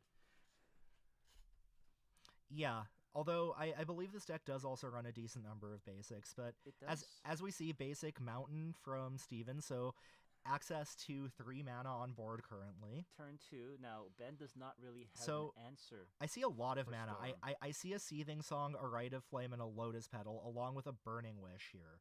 So it's going to be up to Steven to figure out if there is enough mana to do what he wants to do with this. And He's decided and to I believe play, yes, the right play. we will play the Ancient Tomb here 5 into mana. a Lotus Petal, Storm 1, Should we count? adding 2 mana with Sandstone Needle. Storm 1. Good job. Should Ben be at 19? So, okay. I thought he played a basic forest. Oh, was the... Well, no, we there was a fetch land, wasn't there? Yes, but that was drawn off. That was mulled, essentially. You see the basic... sorry, I might be wrong. He might be at 19, but I thought he actually had the basic in hand. I might be wrong. Well, but the Life from the Loam got back fetch land and Urza Saga turn 1. You're right. So it should be 19. We should probably go tell them. Okay. Well, wait 1 second. Let's see if it actually matters. 'Cause I think he's Okay, storming so, off yeah. now. So we have a Rite of Flame adding 2 mana into a Seething Song adding 5. 2 storm. Storm 3, there's a Lotus Petal as well. Storm 3. Okay, so Storm 3 and approximately 6 mana in the pool. Yeah, I believe so. Maybe even 7 mana, I believe, or 8. 7 now, including the Ancient Tomb, which should also be putting Steven down to 18. Steven's cracking the pedal. Petal, 8 mana, 8 8 red mana, and what are Burning we going to Wish. Burning Wish for? I don't hope he doesn't go for goblins. Storm 4. because- Burning Wish should be exiled, and that is... Is that a dragon card? I do not know what that card does. There's a new storm card that does dragons. Let's try to find it. Oh yeah, this might be the new storm card that I makes loved it dragons. because when I read it, I'm like, oh, this is better than Dragonstorm. Let's take a look. It's from Thunder Junction, right? Thunder Junction Commander, right? How big are these I dragons? think they're 4/4s. So that would be 20 power on turn 2? Yes. I don't think they have haste, but I think they have another ability. Let's take a look. Isn't an elemental eruption? 6 mana. Create a 4/4 red dragon elemental token with flying and prowess. with Prowess with Storm. Okay. Storm. So they're 5. So there's 20 power and 20 power with the potential to get bigger were Steven to cast any additional spells. much like Angels, as we saw the last round, there's not enough spot removal in the world that's going to handle this. Do you think the 2 additional mana over Empty the Warrens is worth the trade-off of getting 4/4s instead of pairs of 1/1s? I would say yes, because he had, Storm 5? Mhm. That's only 10 1/1s. Yes. And Ben, he has a lot of creatures, which you can essentially block. Yes. Um, So this very quickly putting a lethal amount of dragon elementals into with play. flying. And Evasion. we look to be going to game 2 here. So I do believe things get significantly better for Ben here post sideboard. Let's see what tools he has. So I don't know how useful Collector Oof is, but That's it a might hit and miss. it might be more useful than Warnings. some of the other things that we have. Right. Force of Vigor being able to take down a Ruby Medallion seems very good. If he goes that line. As you can tell, the number of We- actual artifacts in game 1, it was essentially a dead card. But the Gadok Teague, however. Teague is going to be very good. Mindbreak Trap also excellent. Oh. So that looks to be at least I would still definitely bring in the Force of Vigors just to kind of cover our bases if Steven needs to take a Ruby Storm line. I'm sorry. He's doing the stickers. Oh, right. So it looks like we have a sticker goblin I in didn't see that Steven's last deck. game. Did I miss it? Maybe. I'm not sure. So Steven with a wish board, potentially not even sideboarding here, but I don't think he did. So I believe I would be bringing in roughly, what would this be, 6 cards on Ben's side, most likely taking out these Swords to Plowshares. Statistically, we'll see at least one sideboard card by turn 2. Just generally, board in 6 cards. Mm-hmm. Generally, you'll see one. We might also see a sideboard card on turn 2 from a Burning Wish.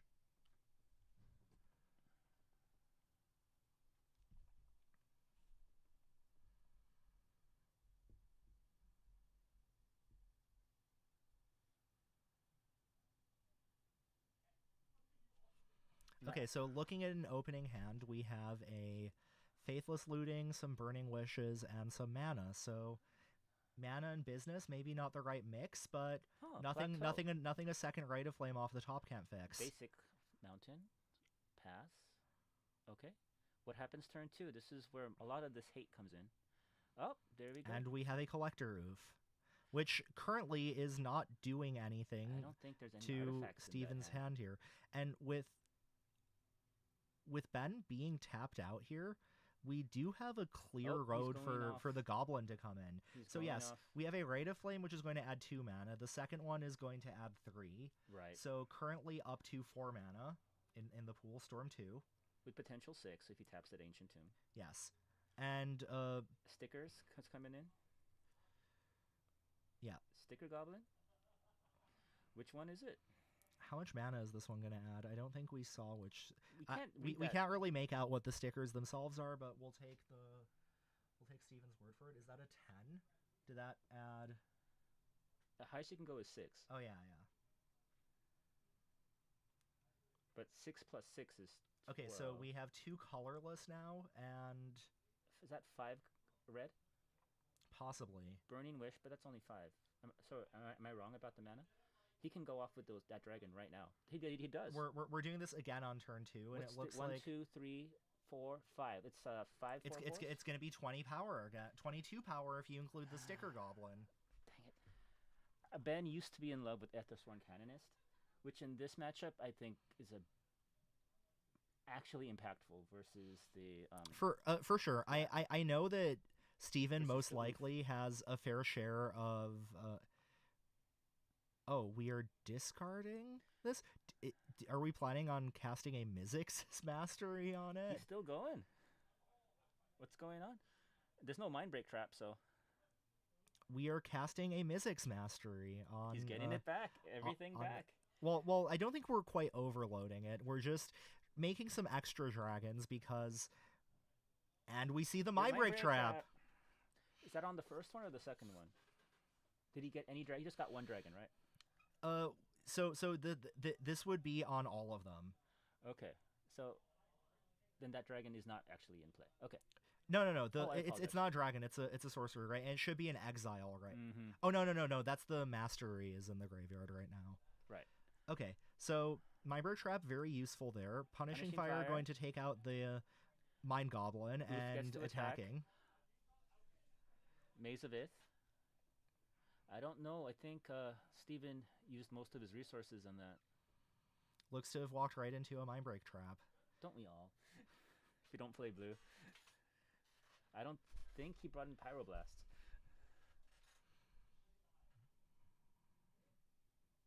So flashing back a Faithless Looting, hoping to draw some action here. There's that Ruby Medallion, like you said, which I hear are being reprinted. Gonna be modern legal. Yes, Modern Horizons. Also, yeah, so Ruby Medallion coming down. Its activated abilities, of which it has none, being shut down by the Collector Oof. Right, but he has no cards in hand. I would have kept the pedal in hand just to, I don't know, potentially discard later. The good thing about about the oof here as opposed to a null rod, right, is that it also has power and toughness, and it might actually go the distance this game. Green Sun Zenith for 1, most likely going to see an Elvish Reclaimer here. Going to add mostly just extra pressure to the table. He only has, I believe, 1 fetch land in the graveyard, but it can ramp up very quickly. All right. He's casting another Sticker Goblin. Why is he casting it now? Am I missing the play? So we're casting a Sticker Goblin, and there might be some spells with flashback we can mill into with looting. But since he has no cards in hand, looting will just put it into the graveyard. Right? Yes. So we're really hoping for flashback spells here. He can't. Once you use 1 sticker, I don't think he can use the same sticker, right? No, you cannot. So it's going to be declining level of mana, 6 then 5 then. Yes, if you manage to actually get the one that has 6, there's only one of those. But was it 30% chance or? No, it's a 70% chance that you hit it. Flashback, like you said. Milling 2 mountains. So Ben solidly in the driver's seat here. Yes.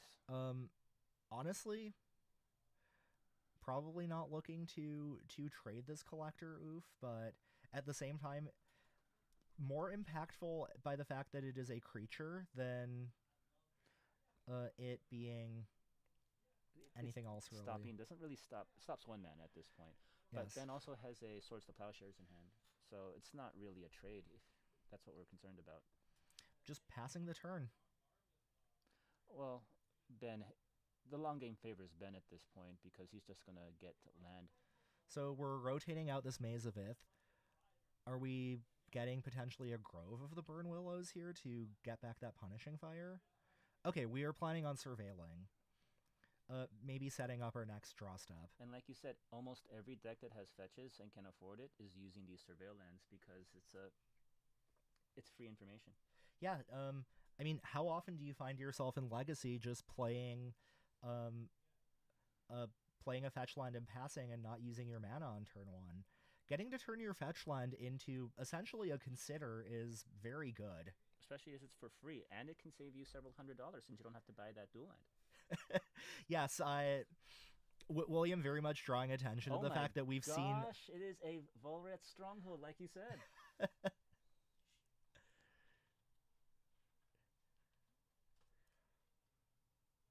So, sorry, we're talking about saving money? Yeah, talking about saving money and how we've seen a big trend in Legacy of people either... or people typically cutting dual lands to add in some surveil lands, and... Not doing any worse, actually. Sometimes doing better. I think I remember there being some data from a modern RC, I think, a regional championship, where at least up to the point of having, I think, 3 or 4 surveil lands in the deck, the more surveil lands someone had in their deck, the more they were winning. And Dark Ritual got a card for 0, a Mox Diamond. So... Oh, Dark Confidant, yeah. Dark Confidant? Sorry, not Dark Ritual. Dark Confidant, welcome back to Legacy. It's been... Welcome back, Bob. 4 years since I last seen you. Of course, Ben also with the beautiful original art Dark Confidants there. Green Sun again. What of all the invitational cards, so the ones featuring the likenesses of pro players, do you have a particular favorite? Got up Teague. Sorry, not that one. No, I don't think that one bears the likeness of any pro players, at least none that I know of. Honestly, Snapcaster, generally because I thought the art fit. The second one, just for fun value, was that Void Made Prodigy. Oh yeah. That was Kai Buddha's card. Right, and I'm not sure what happened with that card, but I know he's wearing a belt, but it just makes him look rotund.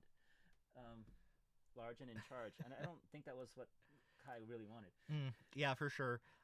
Also, just shout-outs as well to both Meddling Mage Chris Pakula and Ranger of Eos.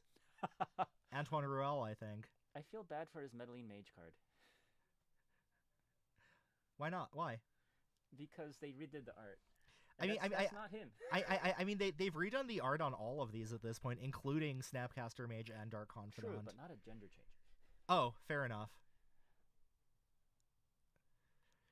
But I do like the original art better because of the I think the multicolored border was so pretty in foil. Oh, absolutely, in yeah. Also, just looks very meddling. Game 3. Game 3. Steven, very importantly, is going to be on the play this game, which means that kind of in the absence of Ben having that Mindbreak trap in his opening hand might lead to the game being over very quickly. So we're going to see if he manages to draw one of his 2 copies here.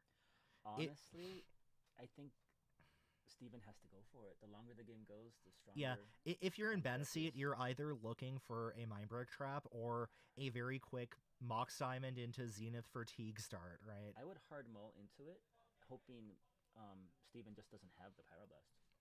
Because he just needs to keep 1 mana open. Yeah. No, I apologize. Would Steven be bringing in Pyroblast just for the Mindbreak trap? I'm sorry. I don't think you can counter Mindbreak. You can. You can?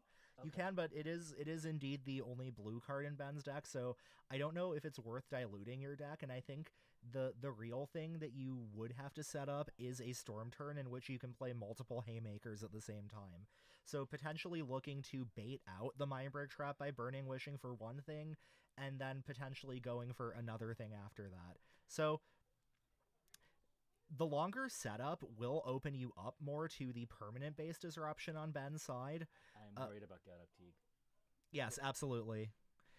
But I think you probably just jam into a Mindbreak trap, but if you wanted to play around it, that would be the way. What's happening? So we are playing a Mox Diamond, and Dark we have the Confidant. turn 1 Dark Confidant. Not the most ideal 2-drop in this case, however, could be digging Ben deeper into the things that he needs. Now, Ben only mulled once, to the best of my knowledge, right? So either you Yes. found it, or you said, my best game is not to, mull to 0, but just play my game.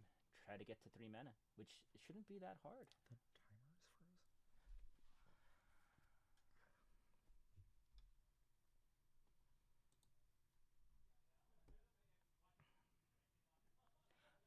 And I'm sorry, our timer has been frozen for at least 2 games.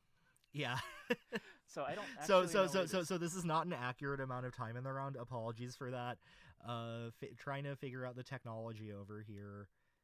For how intuitive it looks can be surprisingly unintuitive. I'm old.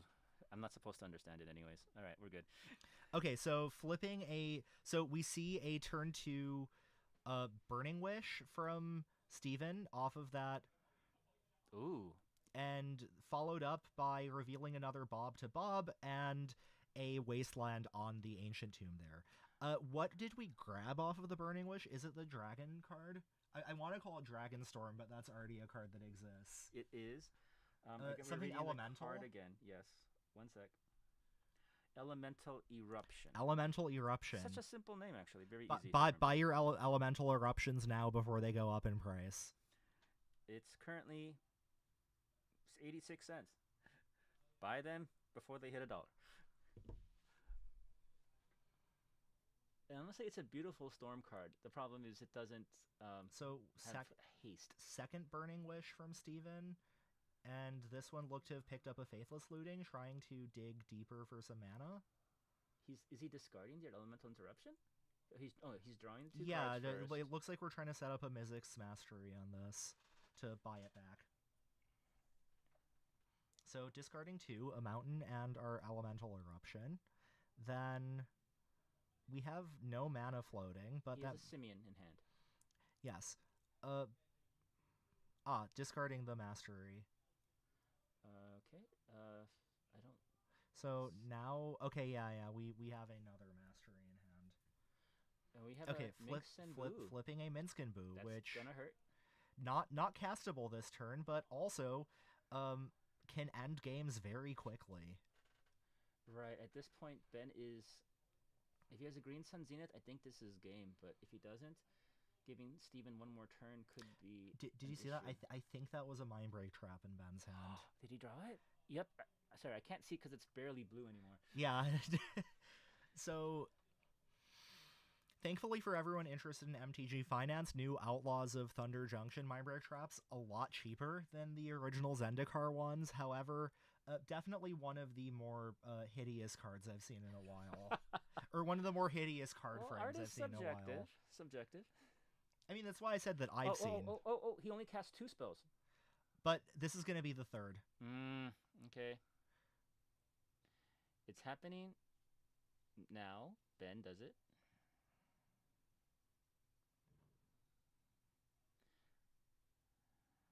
And it's exiled, correct?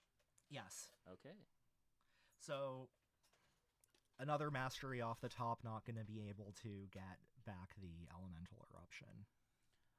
Revealing a Sylvan Library and an Elvish Reclaimer. So, we're going to see Minsc and Boo come down this turn, and I think that might just be lethal damage. Let's see, that's 2, 4, 5, 6, 7, 8, 9, 10, 11. He has 1 life, unless I'm wrong. Well, you can also throw the Knight with the Minsc and Boo. Ah, good point. But it looks to be that we have a Maze of Ith in play, rather than a land that produces mana. So 1, 2, 3, 4, 5, 6, 9, 7. right? Yes. So it was 12, 9 damage. And now, is he going to throw it? I don't think he has the mana for it. No, yeah, no, with the He has the Teague. but we have the Teague.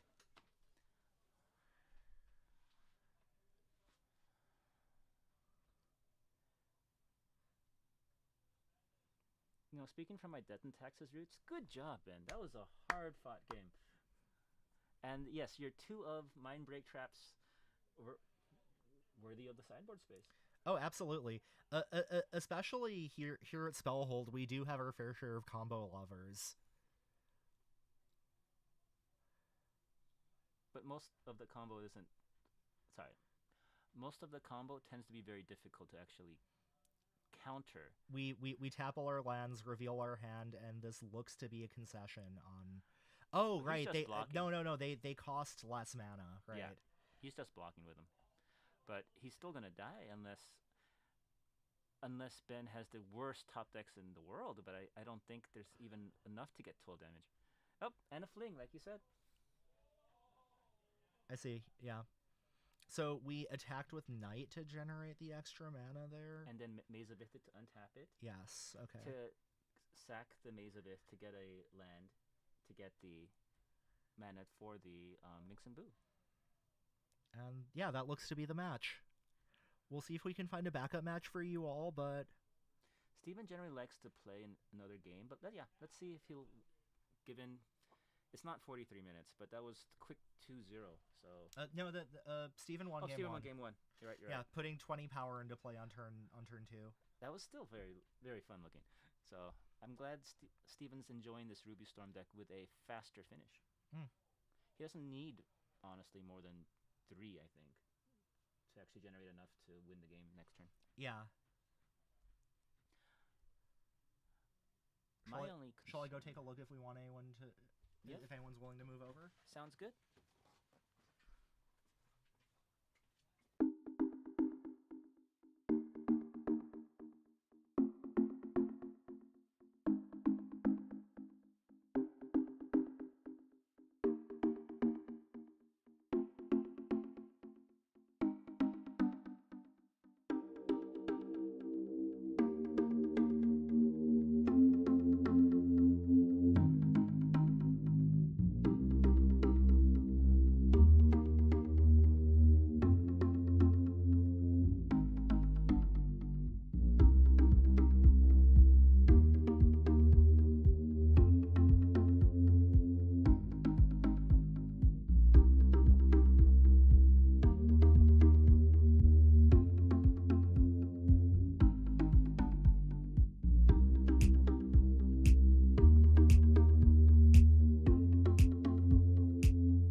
unable to find a replacement match. There's about 20 minutes left in this round, so we'll just take a quick break.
Did it freeze? Did we mess up the webcam? It was in between rounds. I didn't touch the webcam. Neither did you. Yeah. But it's not moving. Here, I'll go check. Yes, please.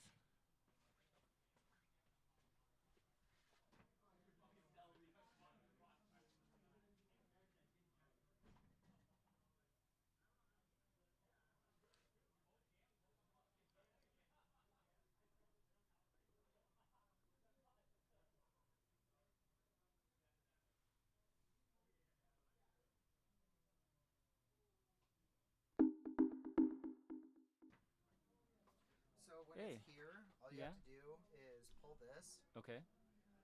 Plug it back in. We'll reset it. plug back in. Oops. And then we're going to go to stream camera.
Does the money, or does the store credit for the commentators come